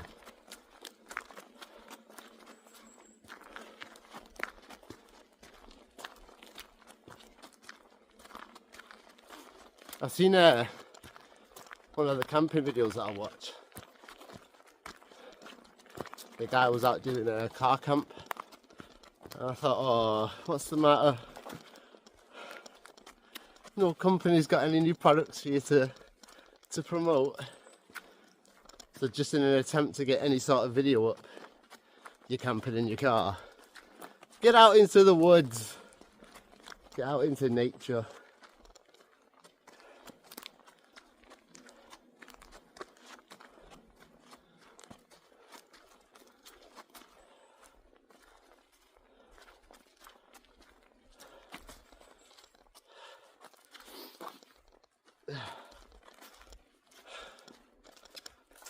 Yeah, so I think for future trips, what we need to do is go back to the drawing board when it comes to waterproof feet.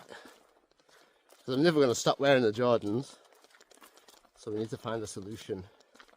Right now, the plastic bags in my feet, working a treat. It's mad something so simple can work so good, and yet we try to overcomplicate it with buying crazy stuff that doesn't even work. Carrier bags, boom. It's like when we were kids, growing up, and the midges used to attack us. You used to get a pair of tights, grandma's tights, put them on your head, go out and play, fine.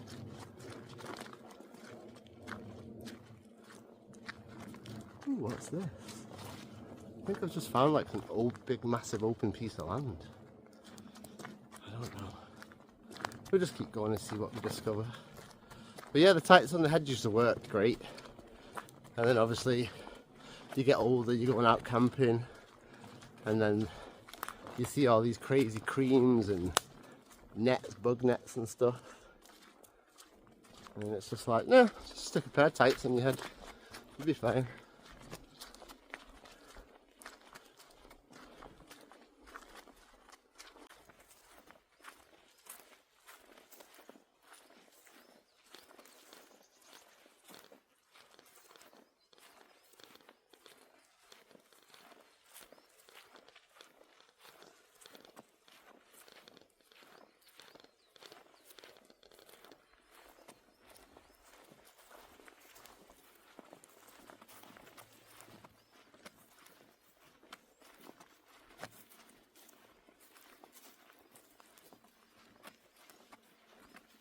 So I've come to what looks like the end of the second lock that we passed. So you can see here is like the beach area. Because this is not the lock that we're camping at, this is definitely the second lock. It's cool though. Cool little spot. Like everything's got this sort of dead, dark brown look to it. But before you know it, this is all going to go bright green. Couple of months time, it'll look like a whole different place. So if we come back in here in future, obviously I'll let you know that we're back in the same place. we'll see the difference compared to how it looks now.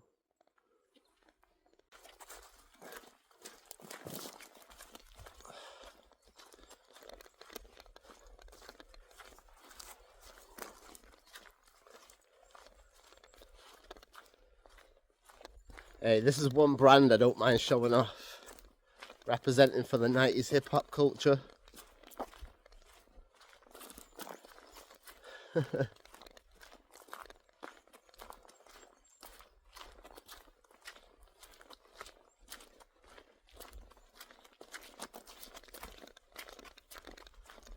wonder if this path leads all the way back down towards the beach. I'm not sure.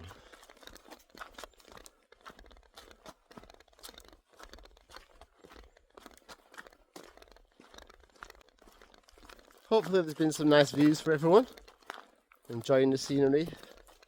Oh, there's a lot of wood there. I found a crazy pile. Look at this. For a collection of wood. Do we take it or do we leave it?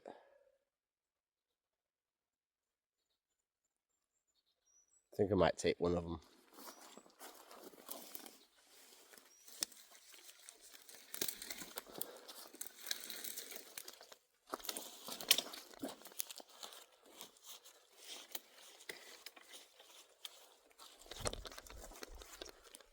Okay, I've got one piece of wood with me. It's not a bad piece, it's nice and dry. Oh, there's loads here. Oh my days. Got all this. Like all that would burn, that'll all be bone dry. Oh, don't want to strip the whole forest, we only need a little bit. It's only me. As tempting as it is. I don't need a bloody bonfire, we just need a little bit of heat.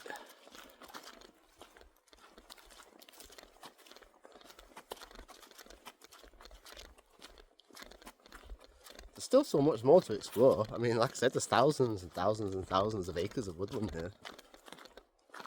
Like, just spoilt for choice. I've never come to a woodland and felt so spoilt for choice before. This is crazy. We're only in January. And obviously I'm still planning on my trip to Sweden in June for my birthday. But then coming out to this place, it's like, whoa, do I even need to go to Sweden right now? Like, I need to explore this a little more. But no, we're definitely going to Sweden, don't worry.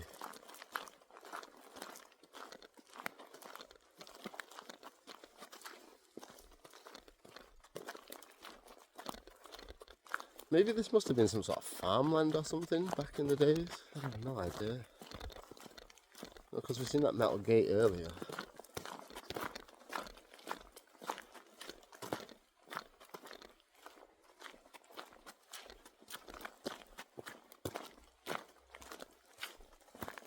There's loads of good camping spots here. Hundreds of camping spots. For anyone who likes forest camping, this is the place to be.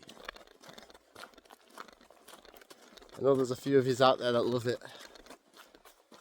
And obviously I can't share my location, but if you do ever find this place, you'll know where you are. And you'll just be like, wow. Every type of tree. Every type of bush. Just everything. It's mad.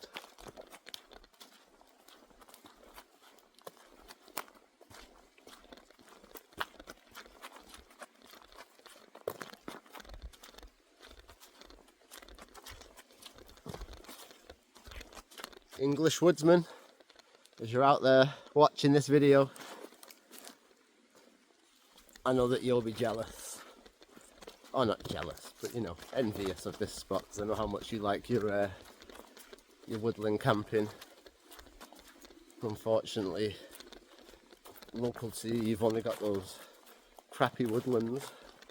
And this is not local to me by any means, but I'd much rather travel, make the effort to get out this far just to have this kind of scenery than camp in some crappy place just for the sake of camping there.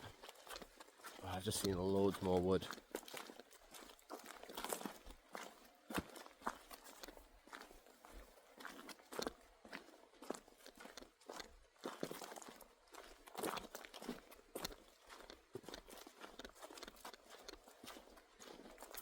Got 10 trees that have fallen down. It's all lay completely on the side. I think I've come pretty far.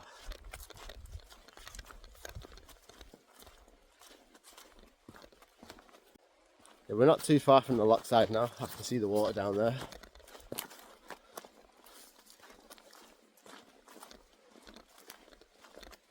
I'm just looking down there, and it looks like there's another cool couple of camping spots.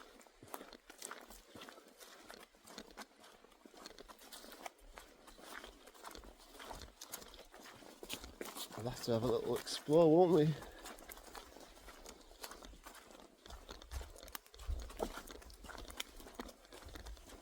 What I'll do is I'll leave this log. Well, I say log, it's a branch. I'll leave this branch by the side of the little bicycle track, and then we'll walk down a little bit further and see what's down there. So we'll leave that there. See this path here, little bicycle track.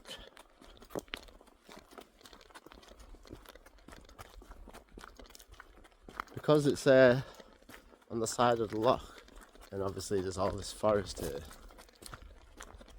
it breaks off into little openings down by the loch side. So there's loads of spots to camp here. You don't have to camp loch side either, you can camp up in the woodlands too, to be honest. It doesn't really matter.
Look what I found!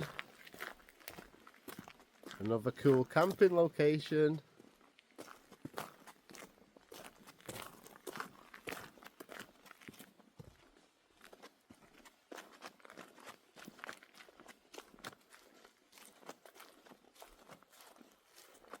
Look at this one.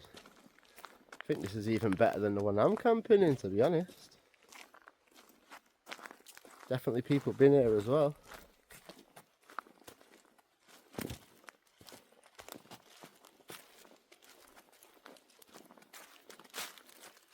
Look at this for a beauty of a spot.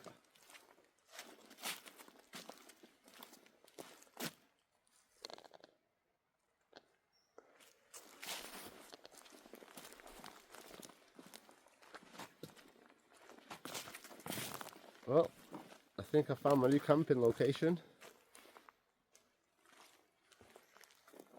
Look at this. Literally right by the beach.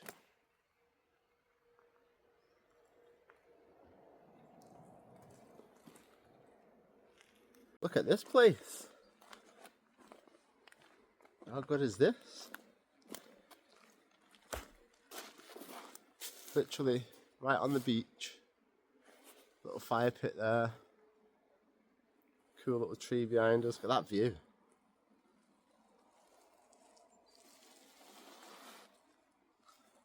This is something else, this place, I swear to God. Even just here, look. You could like pull up your boat here. Oh. Can honestly say, I've got my favourite secret location back home. But as far as new locations go, this is just something else, man. We've got crystal clear water, views of the mountains with snow on top. I mean, obviously you can't see it all right now because it's kind of cloudy on the camera, but I can sort of see through it with my actual eyeballs.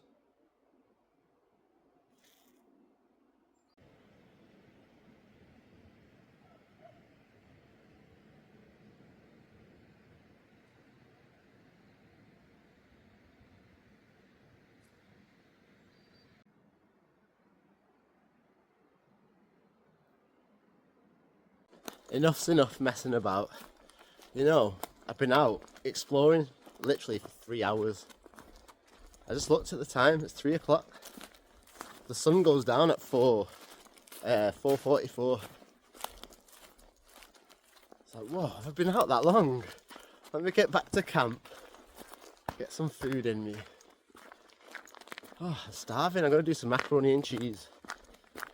That's what I'm in the mood for right now.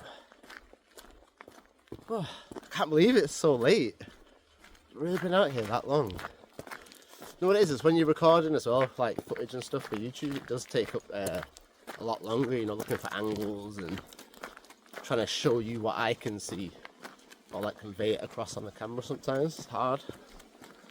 Like I said, I'm still learning all this stuff. I was messing around with the slow motion button earlier, so you'll probably see some slow motion footage like throughout this video. I'm just trying to like learn what all the features on the camera do. I mean, they're there for a reason, so you know, why not use them? So just trial and error, it'll take time. Oh, I was thinking, have I just walked past that log that I left? No, it's not yet. Yeah, worn out again though. Definitely deserves something to eat. Get my table set up. Get some food on the go. Oh, here's my log. Found it. There we go. I've not got loads of wood for tonight. Don't get me wrong, there's tons of wood around. See, I don't really need a huge fire, do I? I'm not trying to impress anybody. Just a little warmth at the end of the night.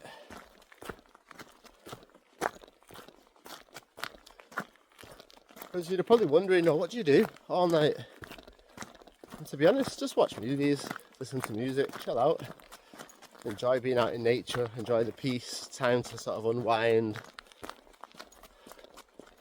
before you get back to reality again, and before you know it, you're stressed. I'll be honest though, last night I was just so shattered, and like when I go down, when I'm on a downer, I go really down. And that's kind of how I felt last night. I just so worn out. I was like, I can't be bothered. To hell with YouTube, to hell with the video, and I'm setting up my bed. I'm going to sleep. Then obviously I woke up this morning feeling all refreshed. So like the opposite end of the scale. When I'm on a high, like woo! So I'm feeling good today. But it's being out here that makes me feel good, you know?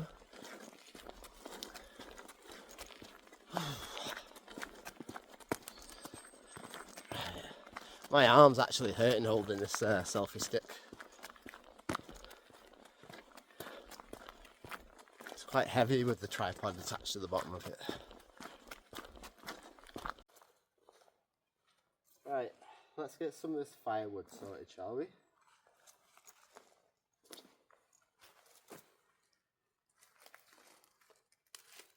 Get all my little stuff together.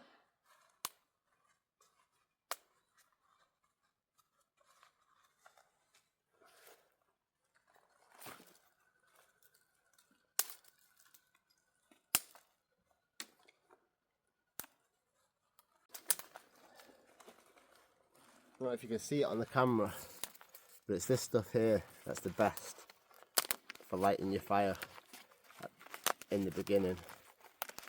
It's like little bird's nests. It's so dry.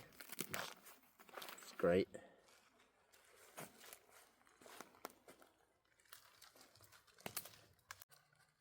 If you can't get a fire going with this stuff, something wrong with you. If you're wondering what I'm doing, like when I twist it up like this, break them up. I generally twist them around like that, just so they stay together in like a little clump. Just helps keep it together, really. No other reason. I think when we were young, my grandma had like a coal fire, and we used to wrap up like newspapers. We used to roll it into like a long strip, and then we'd tie it into a knot, and you'd make a couple of them and put them in the bottom of the fire, and then put the coals on top, you know, to help light it. So like when I wrap these up and then twist them, kind of reminds me of those little newspaper knots.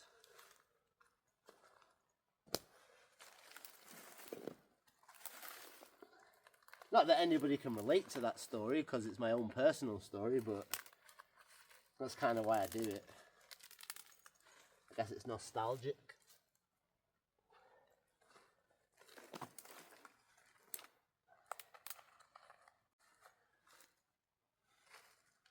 So I'm quite a sentimental person, so I kind of hold on to things.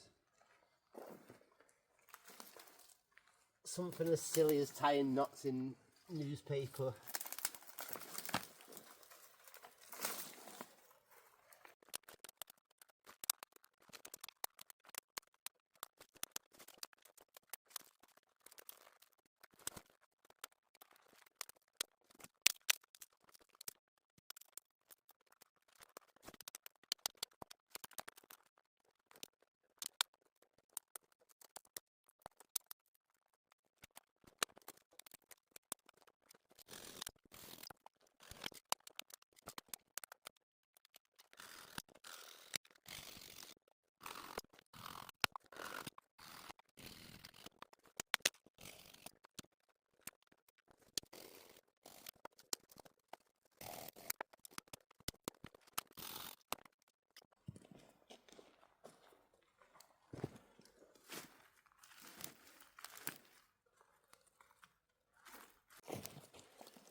Right, it's currently 3:30 now, but the firewood is all sorted. Big stuff, small stuff in the fire, and medium stuff. Right, Charlie boy needs a drink and some food. So we're going to get this table up, and then we're going to get cooking, because I do need to eat. Well, good evening everyone. As you can see, it's got dark really quick. I came back earlier. I called my mum for a little while. Made my macaroni and cheese and stuff while I was on the phone with her. I was going to film it and all the rest of it for YouTube, but I figured, you know what, I'm starving. Catch up with my mum, see how my cat's doing, Mr. Fluff, eat my food. So yeah, that was really nice. Sat in the tent for a little while, just had to chill out. I thought, right, it's time to get this fire lit. As soon as it's got so dark, it's starting to get kind of chilly now. I got my hands in my little snood, because I left my gloves in the tent and I can't be bothered going back to get them.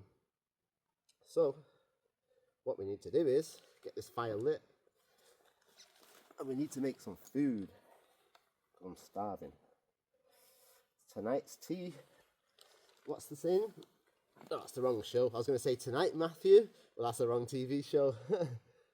Tonight, Gordon, we're having a naked burrito, but then we brought wraps, so we're going to re-wrap the burrito, or the naked burrito, into a burrito. Anyway, let's get this fire lit. We're not messing around like we did last time. No fancy patterns.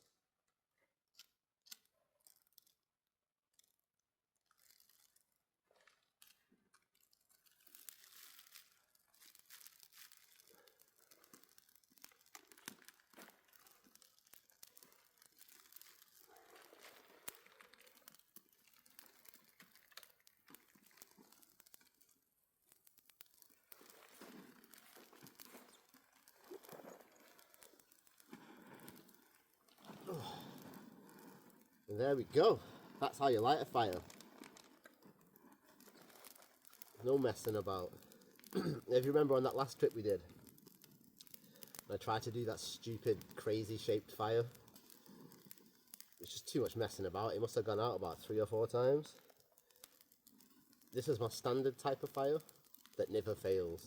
You'll see it live on camera. It'll either go out or it'll stay lit. Let's see. I reckon my fire's better.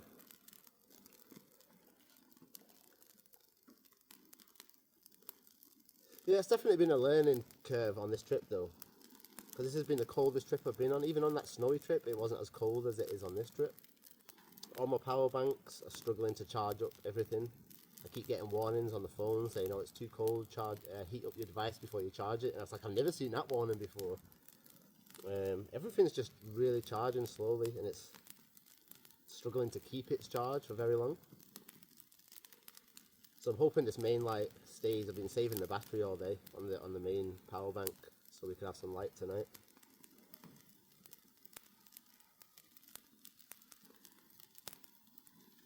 Looks like it's doing well though, doesn't it, the fire? Touch wood that the wind keeps going that way. Perfect position. I'm watching it now thinking, please don't die on me. Please light, don't make me look like a fool on camera. But yeah, tonight I'm gonna cook up a naked burrito, as I said. I've got my new stove. I don't know if you all seen it before when I was doing my hot chocolate. This is the stove itself, just sits on the top. It's done good though, like my can of gas is actually still full. If you remember on the last trip, I got 1 hot chocolate and then half a frying pan and then the gas died. I've done, God, 3-4 hot chocolates plus my macaroni and cheese. And it's still full. Well, I'd say at least 80% full. And I also got these. I don't know if anyone's seen them before. I don't know if you can actually see them on the camera. What they actually are, these little plastic clips. It's the stand that you put on the bottom of your gas, like this. And obviously 3 go around, so that it stands up on uneven ground. They're actually made for the small fat gas cans, so they don't work very well on this. But they're actually magnetic, so what it means is when you get your tin foil as your little windshield, like so, you can use these to hold the tin foil in place, like so. Just handy little windshield.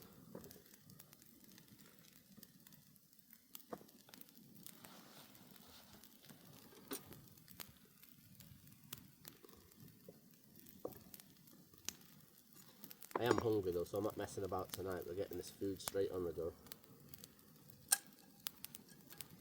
Well, to be honest, I could probably cook on the fire tonight. Should we do some fire cooking instead? Switch it up a little bit.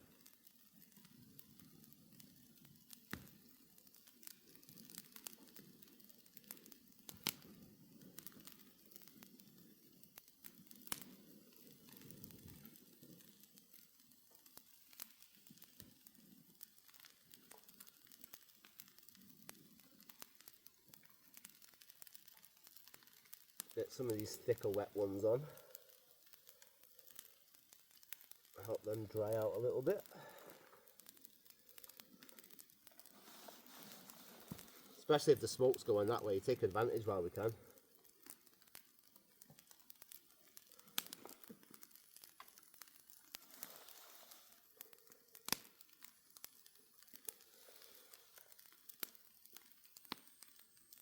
Right. Stick the pan on there. See how long it takes to get warm. Because if it doesn't take long, you can just cook straight off there. So yeah, we've got a naked burrito, 28 grams of protein, smoky barbecue chicken. This is Rabless Rambler food. Cheap and cheerful. Looks pretty good.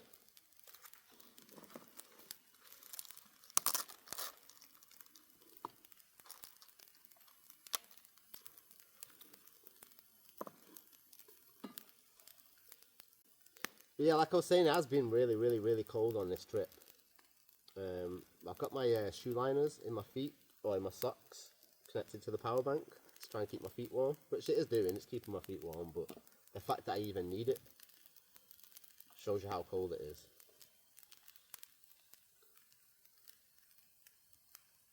My sleeping bag did have a hole in it as well, a puncture. I popped it into the lock earlier on. There's a tiny little pinprick hole in it, but it's in the most awkward place. So I've got my TPU tape, emergency tape strips. I've put it on there, it says 4 hours to cure. It's been on probably two hours or so now it's been on. But I don't think it's going to hold when I pump up the sleeping bag. Because obviously the sleeping bag crinkles up with like loads of little pockets, and the pinhole is inside one of the little pockets. So, and obviously I've taken the air out, I'll put the tape on it, but I reckon that when I blow up the airbed and it crinkles up into the pocket, it's just going to peel the tape up with it. So fingers crossed it doesn't and it works. But should that fail tonight, so be it. I've had worse sleeps before. Then when I get home, I'll put a little bit of sealant, some glue sealant over the hole, and that'll fix it, no problem. It's just one of those things that happen. I thought the tape strips that I bought would have done the job, but the fabric on the bed is more like it's almost like a nylon type of fabric, rather than a rubber, which is really what the tape is for, to stick to more like a vinyl type material. Ah well, you live and you learn. It worked on the top though, so that's good. Right, let's have a look. Let's see. Is this pan hot? Oh, the pan is hot.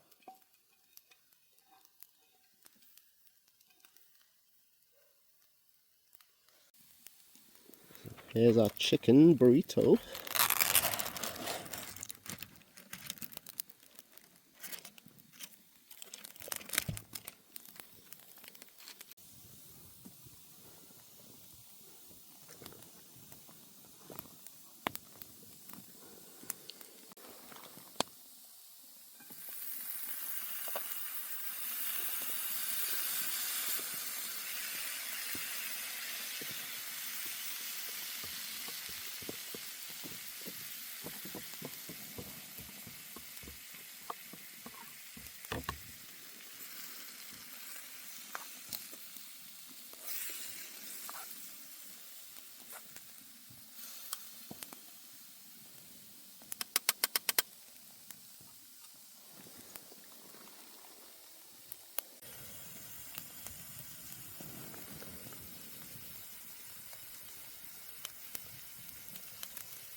Right, what I need to do now, something new you've not seen before, my new camping plates. Remember I had my bamboo one for Christmas? That's nice for like special occasions, but it's not good for travelling with extra weight, etc. So, I got myself an upgrade. But then again, it's my first time using it, so we'll find out whether it's any good or not. My new plate. You're thinking, what? That's not a plate? Aha, just watch.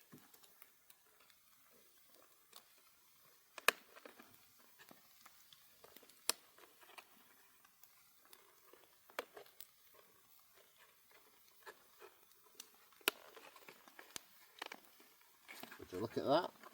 We got ourselves a Rabless Rambler bowl / plate. Perfect.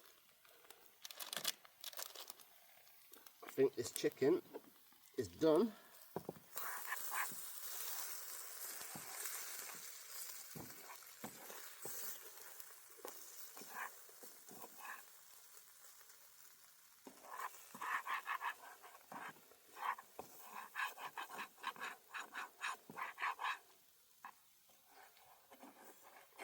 So hard to see inside the frying pan because the light's shining in my face.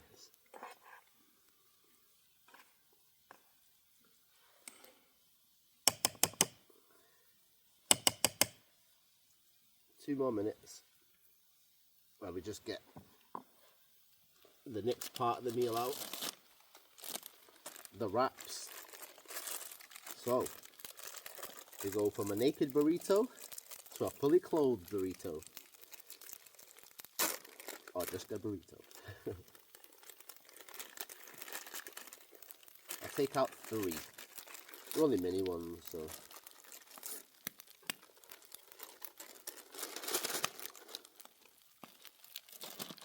Alright, get this food off here.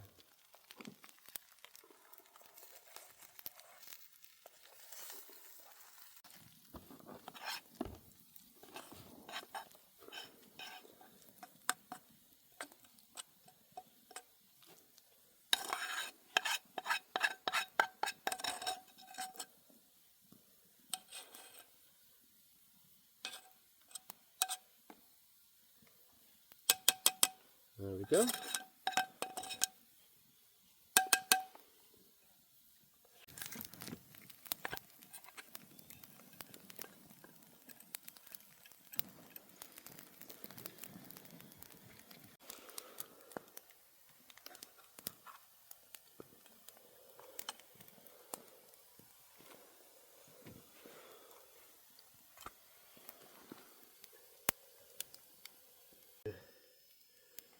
Just pull these out one at a time and eat them on the go.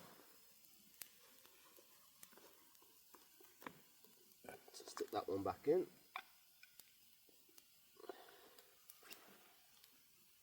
Get some of this in there. Some chicken. Ooh, that's hot. I think we're going to have more than 3. Little mini burrito wrap things. Ah, and they're nice, they're hot.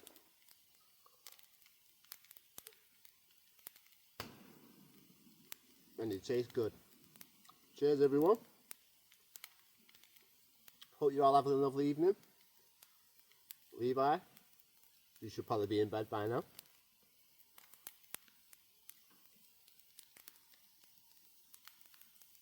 What better than this though, eh? Have a little adventure. Nice barbecue chicken burritos by the fire. I've got 3 jelly babies here as well. I know. Going all out, aren't I?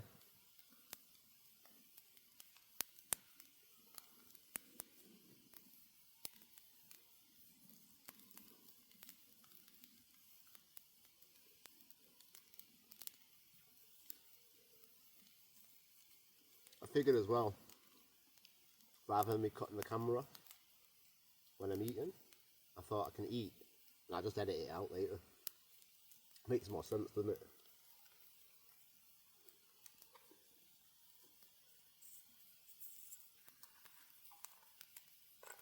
Oh, that one's a bit done. A bit overdone. More like a biscuit than a tortilla wrap.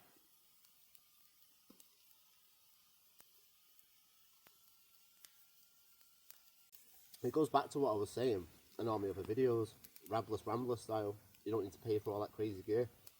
My Jordans, the shoes that I wear at home every day, perfectly fine for a hiking trip, comfortable. They've got ankle support. Only thing is they're not waterproof, but stick that down there for a minute. Get some of these eaten.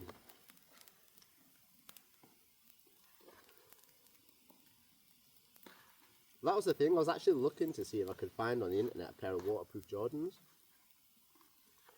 And I came across a pair called Jordan Drip 23s, I think. Unfortunately, they're only for children. So I couldn't help myself and I bought my nephew a pair. So they should be actually here in a couple of days. Thought if I can't have them, my nephew can have them, but I'm not letting them Jordans go to waste because they look so cool.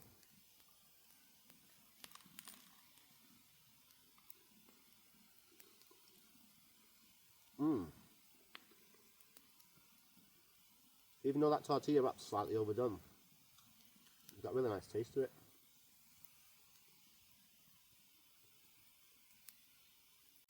Almost more like a taco, this one.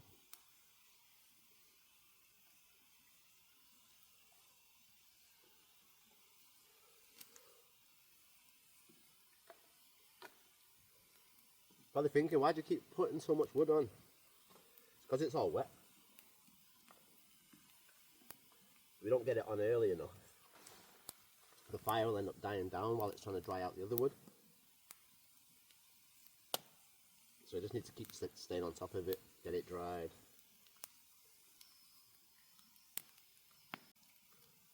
If you're all looking at me thinking, oh, he's eating funny, because that filling, I've got that temporary filling in that I put in myself. I've got like still another 12 days to go before my dentist appointment. So I've got to try and chew everything on the right side and not like damage that temporary filling.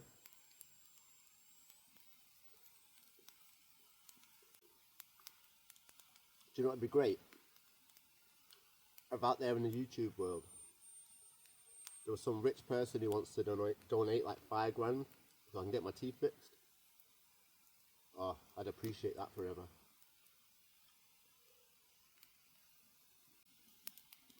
Like, some people out there might think that I do these YouTube videos to make money and stuff,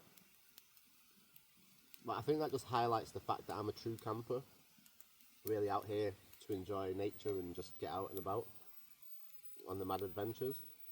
I don't get paid anything for this. My YouTube channel doesn't make any money. The videos don't make any money. It's not monetized in any way. I would like it to be monetized at some point, but my views, like the total view hours, I've got to get like 3,000 hours in a year. And I think at last year, I had like 2,000 hours nearly. And then, but the way that it sort of rotates, it's like, it's dropped back down from 2,000 hours to like 560 hours or something like that. So it's going to be a long time before I ever get paid off YouTube or anything like that. So I'm just purely doing it for the love of me being out. Like I say, I'd be out anyway, so why not film it and try and make it a bit exciting for you guys. Because I know there's a lot of people out there that like to go out on adventures who can't. So, you know, hopefully my little adventures fill in that gap for you as good as they can.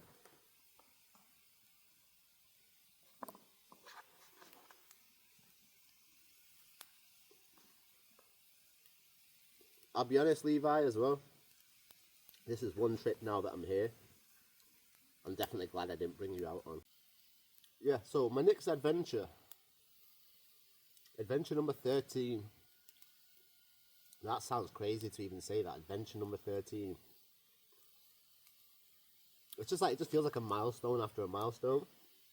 But yeah, Tommy, if you're out there watching, where's adventure 13 going to be? We're relying on you to come up with an idea. So I've asked my friend Tommy, because he lives up in Scotland, to pick a location for me, something that'd be a cool adventure for me to go on.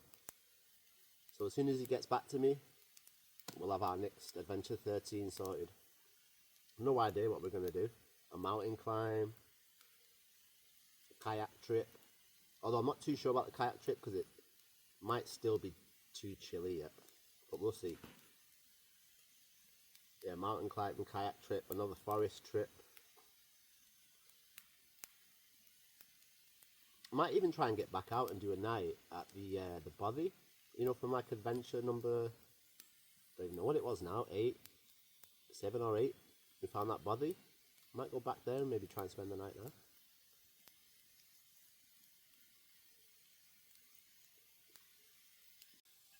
I'm not gonna lie, I want another wrap. They're actually really nice. Time to put my hood up though. The weather forecast says there's going to be no rain tonight. But if I put this light up here, it probably won't shine through in the camera. You can see a mist, so it looks like a fine rain. But we're actually in a low-lying cloud. Or like the mist, it's coming right down. It's just like filled the entire forest. Like even out on the lake, sorry, the loch, you can't see anything, it's just completely covered. But it probably looks so cool if you could shine a torch through it. You know, if somebody was like on a boat coming into land, just glowing up all the mist. I'm gonna lie as well, I did have something else lined up for breakfast. I was gonna make some pancakes and bacon. But when I pulled up and I was getting my stuff out the car, I realised, oh, I forgot the milk. No! So it ruined my whole bacon pancake breakfast plan. So you know what we're having as a backup tomorrow morning? A pot of porridge. I know. How amazing is that? Yeah, simple breakfast, but it's warm. Need something warm in the morning, especially out in this weather. As always, you know, I'd love to stay longer, show you more of the sights and stuff, but unfortunately money is the issue, and plus I need to get back and take care of my little cat, Mr. Fluff. Yeah, I guess just with the cost of living and everything else, you know, getting out on these trips, it's super difficult, but that's why I try and keep things Rabless Ramblers style, cheap and cheerful. So the main cost is just fuel, a little bit of food, a few quid. And then the rest is just being out here and enjoying it. It doesn't cost a lot at all, honestly. If you've got a car, in fact, to be honest, this would be my advice to anyone who actually does want to go out try camping. If you're on a super low budget, this is. Just buy any cheap tent, 30 quid, and then take it home. Buy yourself some, either some seam sealer, but seam sealer is quite expensive, or just buy yourself, so a cheap tent, a bottle of white spirits, a tube of the clear silicone that goes around your back. That's a couple of quid, and the white spirit's a couple of quid. So you mix the silicone and the white spirit together until the silicone becomes basically like a liquid, like water. Get a paintbrush, just paint that cheap tent, paint every part of it, every seam, the whole body of that tent. That's my hack. Leave that to dry. It'll probably take a couple of days to fully dry. And then once it's done, that tent's going to be waterproof, every part of it, basically forever. And if it does wear out, just reapply the stuff. And that's it. Once you've got that cheap £30 tent and then a few quid to make it waterproof, fill up your car with petrol and just go. Just go wherever you want to go. If you can't afford sleeping bags and stuff, just take a blanket. You know what I mean? You don't need to do anything fancy. It's easy to light a fire. You see me today, you just go around scrounging up the wood from places. You don't need to chop trees down. None of that stuff. I mean, I brought an axe. I didn't even end up using it. And the times that I don't bring the axe, I need the axe, but hey, that's sod's law, isn't it?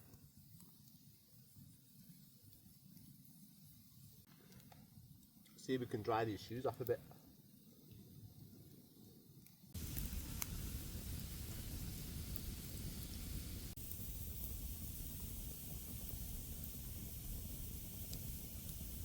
So I've just been sitting here doing a bit of tidying up.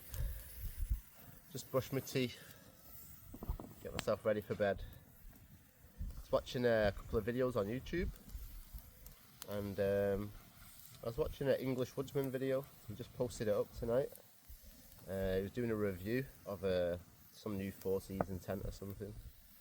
And to be fair, to give him credit, he did do an honest review of it. He even said that he'd been sent it for free, and he's not actually used it yet either. But anyway, I'm not really bothered too much about the tent. It wasn't that good.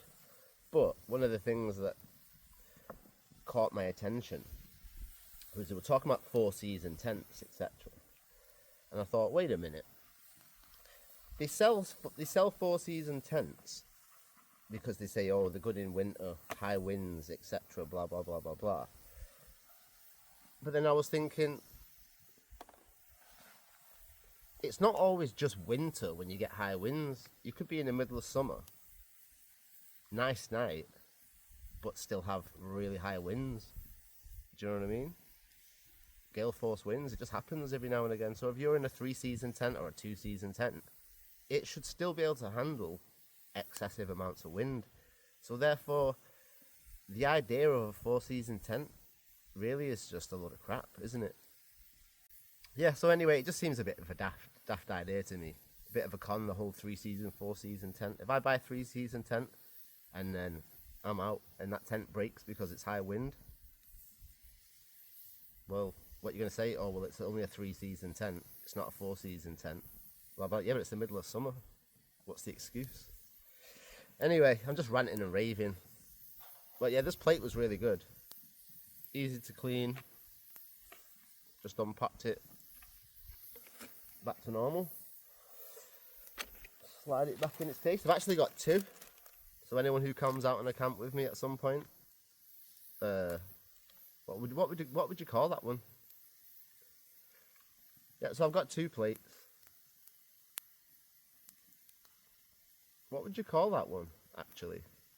Not solo. A solo, not solo adventure. Yeah, so if anyone comes out with me on a trip on a solo, not solo adventure, I've got 2 plates. Just in case.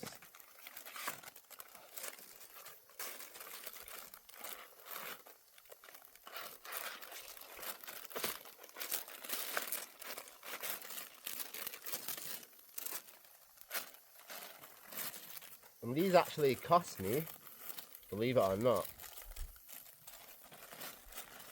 I think it was like $3.99 or $2.99 for the 2 plates. I think that's a bargain. I think I paid more than that for the bamboo plate.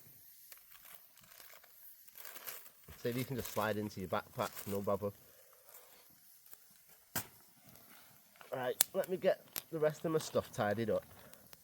That's the last of the wood now on the fire.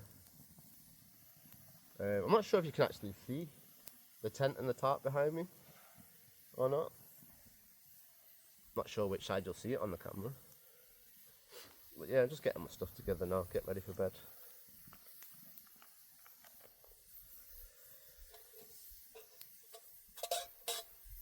Hot chocolate we do need to make. Actually no, I've still got some iron brew left. I'll just drink that.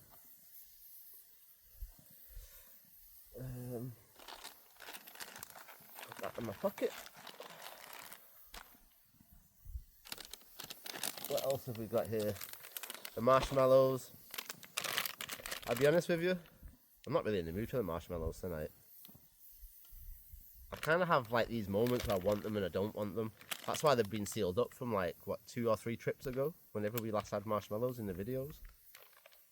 And they're still fine inside, there's nothing wrong with them. They're only sugar, aren't they? So at some point, either in the morning, maybe not in the morning actually, I don't know if I'll have a fire in the morning.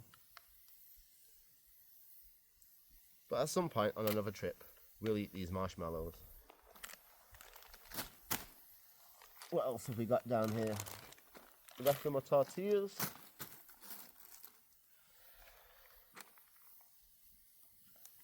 My hot chocolate.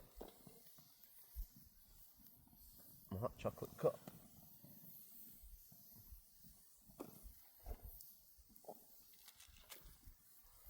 The gas bottle. We've got a timeout. And we've got half a tub of Pringles. But, see as I've just brushed my teeth. Oh, that's kind of pointless. What else is there to pack away? Not much really. Right, well I'll go get this stuff back to the tent. It saves us messing around in a little while, doesn't it? I think it's safe to say my fire is pretty much out now. Poor thing, it's been lovely while it lasted. There's still a ton of heat coming off it, don't get me wrong. There's so many hot coals at the bottom. I've tidied up my space now though. Just me, you, the fire and the light.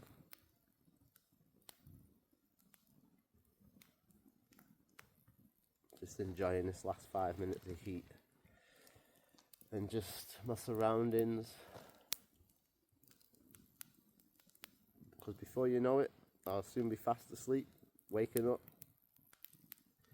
looking forward to the long hike out of here. Although, to be honest, the sooner I get out of here and get this video edited, and if Tommy hurries up, the sooner we can get out on adventure number 13. Well, I need to save up some fuel money first as well.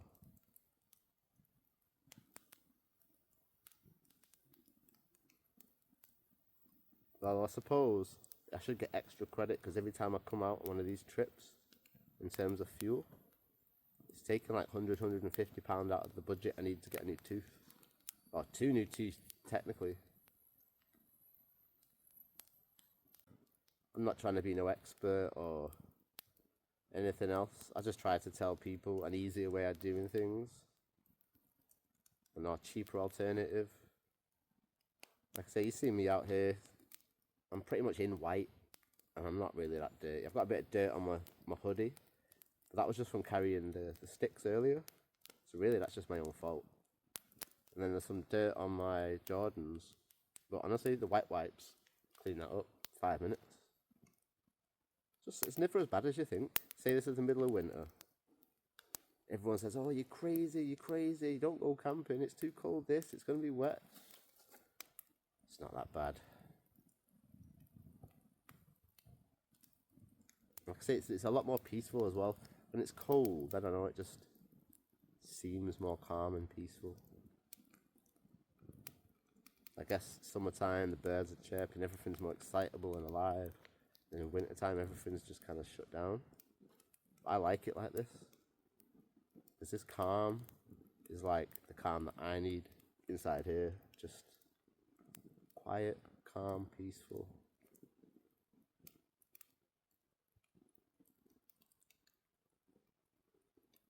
You definitely do a lot of thinking out here on your own.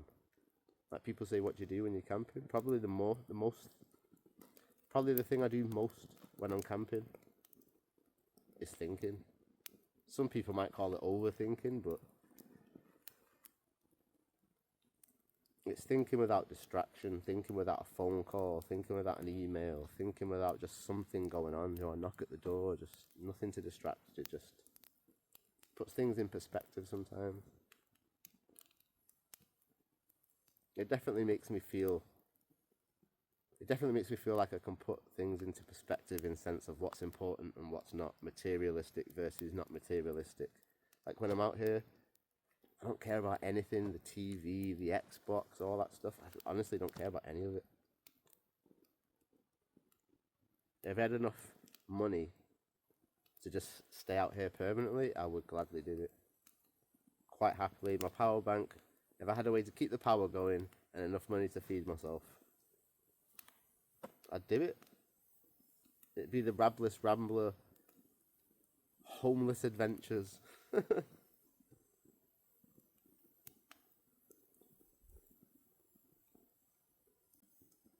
Yeah, but like I say, like I don't get paid for this or get any money from the YouTube channel. So all the people that do subscribe and stuff, like it is honest appreciation because, like I say, it doesn't financially reward me with anything. I'm just hoping that I can reward the people that watch the videos with something that they enjoy. And say more importantly, when you're older, Levi, I hope you watch these videos and see a little bit of yourself in me. Or a little bit of me in yourself. Even if it's just the smallest bit.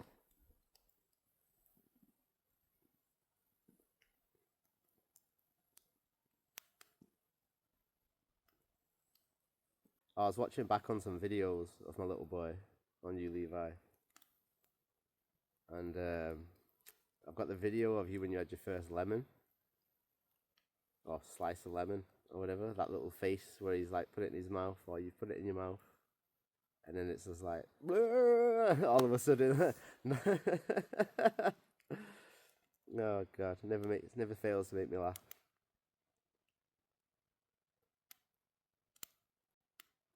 I do miss you, little man. I really do hope you're well. I love you with all my heart.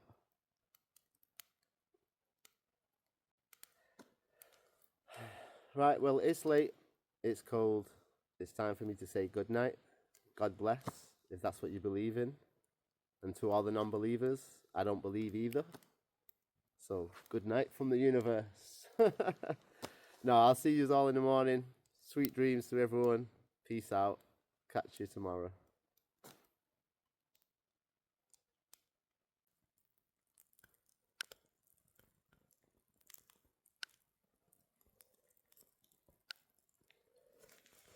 Good morning, everybody. I hope you all slept well.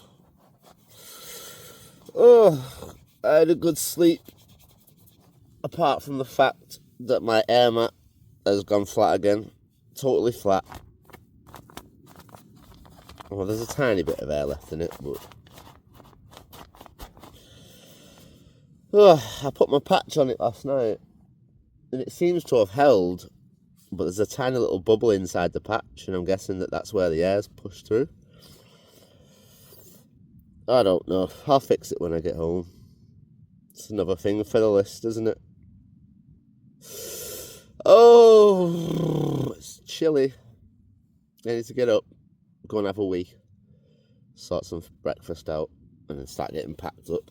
Because I've just checked the weather report, and it says it's going to rain in 2 hours. So that means we've got 2 hours to pack up and get out of here. It doesn't matter if it rains whilst we're hiking out. It's just not raining while we're packing away, because then everything's going to get soaked. So let me get myself up, go for a wee, and then we'll do breakfast. How's about that, eh? Alright, I'll see you all shortly. As you can see, that's where the hole is, in that little bit. It doesn't seem like it's broken the seal though, but the mat's definitely gone down, as you can see. So I've no idea. Maybe there's another hole somewhere that I've not found. But at least the patch has held on. I know sometimes you're wondering how I get water when I'm out on these trips, considering I don't carry water. So it's my water filter, you see. You've got all this fresh water in these locks coming down from the mountains and stuff in the rain.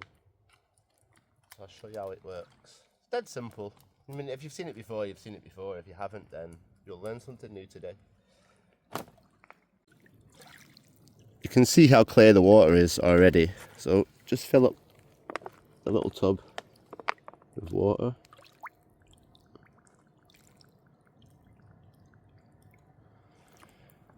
We're only doing porridge this morning, so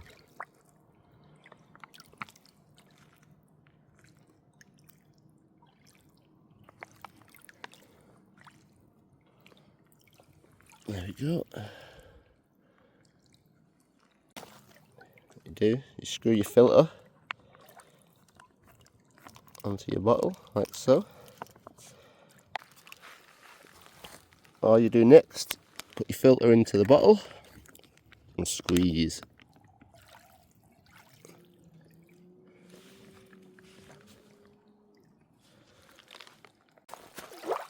There we go.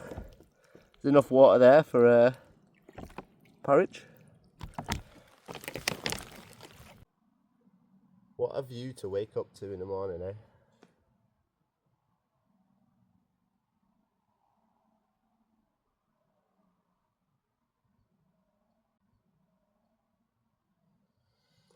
Oh, it's that day where we have to leave, where I feel sad again.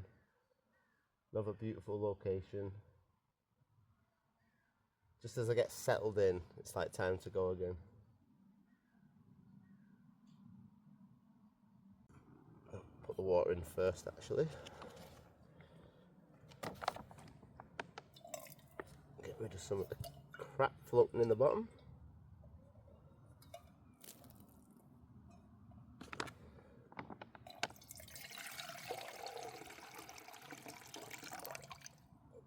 Probably won't need all of that, but we need to empty the tub anyway.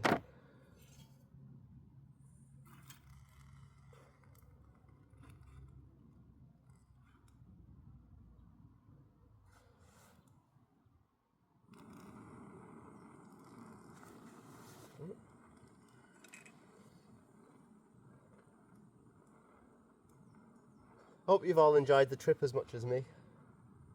Enjoying the views this morning.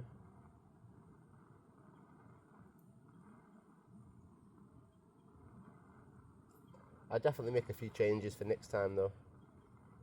I'm going to sort that airbed out when we get home. Find out exactly what's up with it and get it sealed up properly. And then we're going to rethink this waterproof shoe situation. And I'm still saving up for the new kayak, so it's just going to be a while. It's like £975 for the kayak.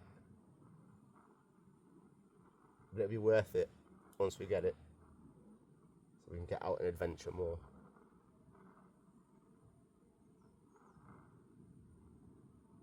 Because now we're here, it's like, oh, this side's cool, but now what's on the other side? What's over there? What's over there? What's over there? I'm curious to get up on top of that mountain with the snow. Looks like it'd be a nice view up there.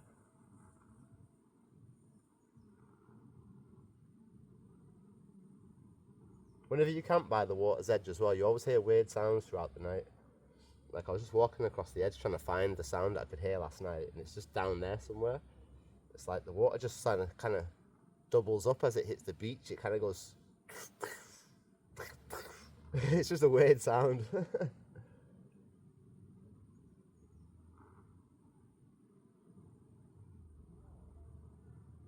The fire did well last night though. It's totally gone out now.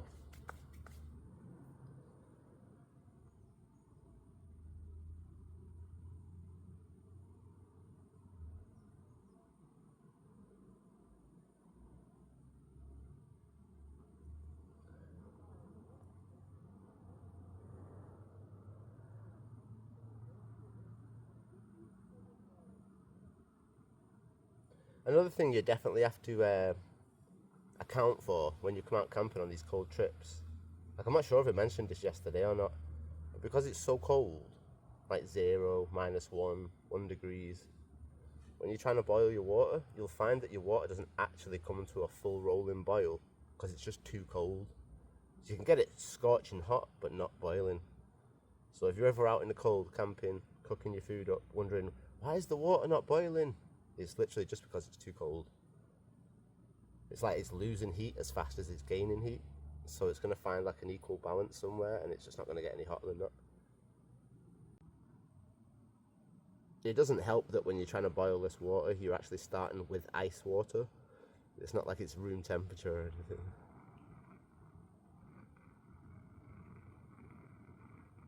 You can see the bubbles forming already.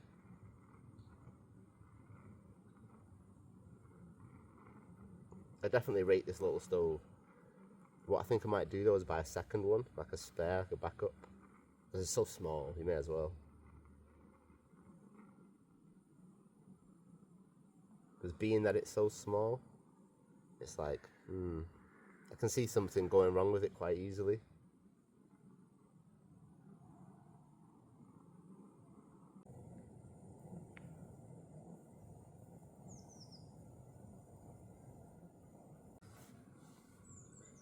A couple of people out kayaking today. Got me all jealous. Thought I could hear voices. They look like they're wearing black. It's kind of hard to see them with the water in the distance. A bit camouflaged. I don't think this water's going to boil any more than it has done though. So let me get some food in my belly.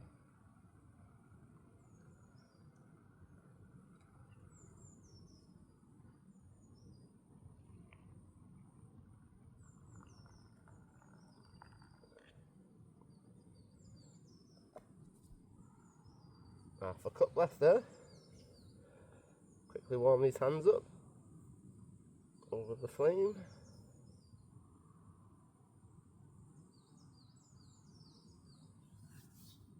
Oh, that feels so good.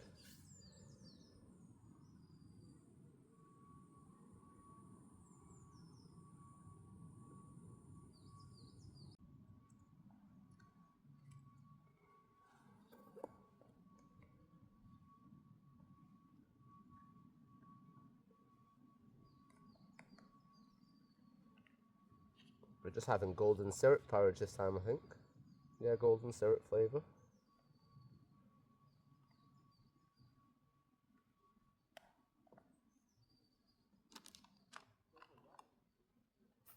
This last little bit of hot water in here.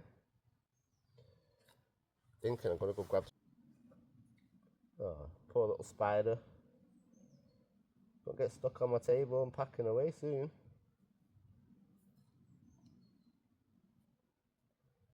I think just 2 scoops of chocolate.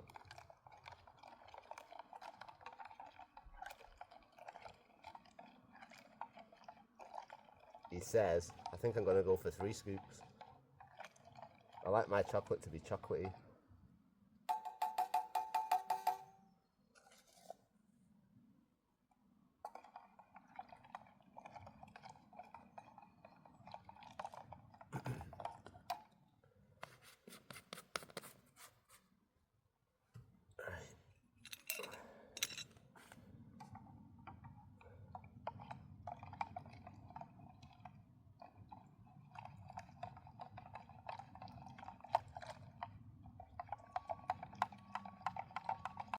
Hot chocolate and a porridge for breakfast.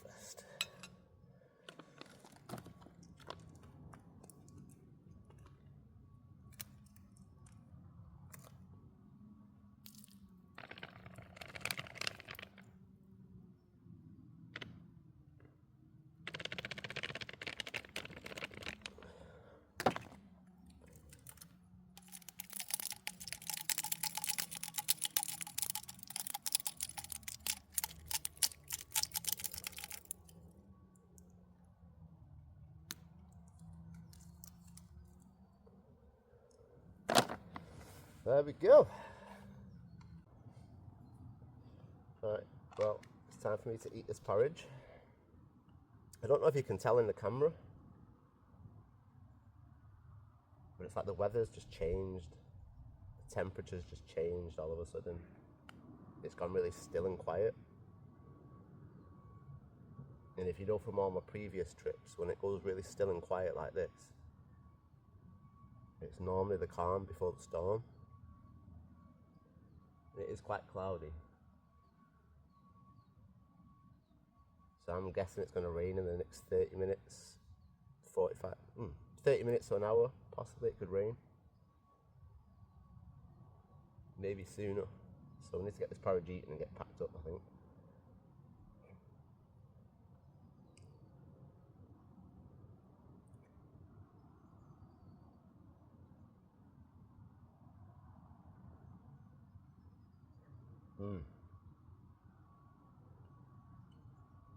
Nothing better than a bit of warm food going in your belly on a cold day.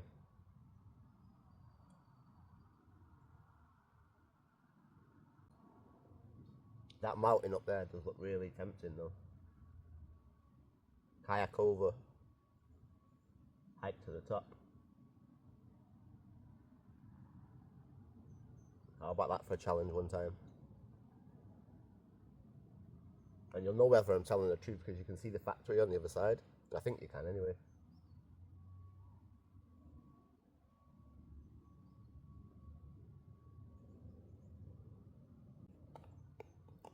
You know what I might have to start doing actually?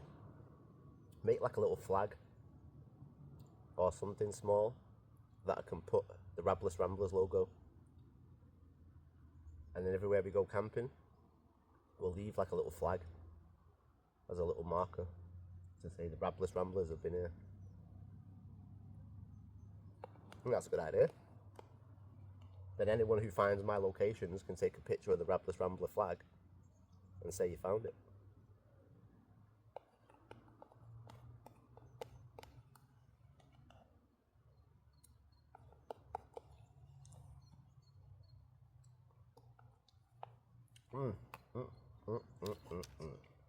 That was good. This hand's nice and warm. This hand's cold now.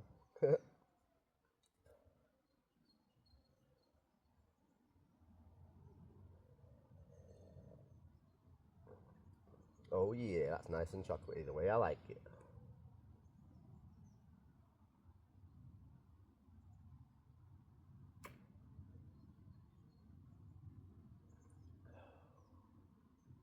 Right, enough chit chat, everyone. Let me finish up this hot chocolate and then let's go get this tent packed down and stuff and get ready to go. So we've got about a 3-hour hike and then I've still got a 5-hour drive on top of that.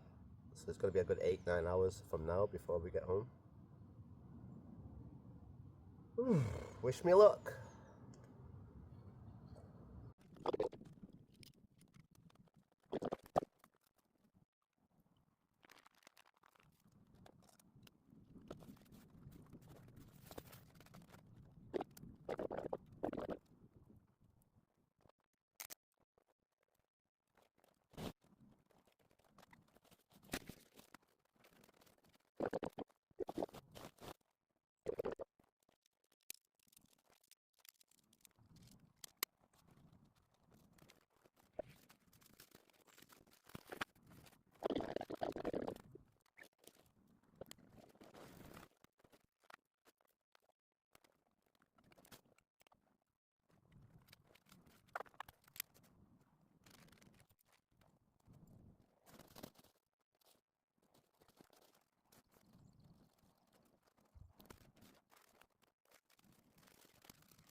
Well, that's us all done, packed away.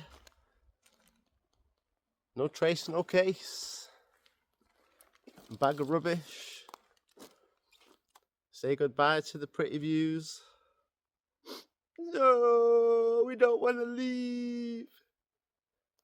I've seen quite a few people like passing by here today though. A few families with the kids and stuff. So it just proves my point, getting out on these last couple of trips before the end of winter. Because it's starting to get busy now. People just find the way everywhere. Got my power bank. Got my stuff. Right. May as well get moving then, I guess. Bring you along on the journey for a little while. Definitely not the whole way. Jeez. Trying to hold this phone up the whole time. Be absolutely knackered. But we'll see how long we can get. So yeah, 4-season camping in a 3-season tent. It is doable. Don't believe the hype. Oh man. We're definitely going to be coming back here at some point. 100%. It's been a great trip. Enjoyed it.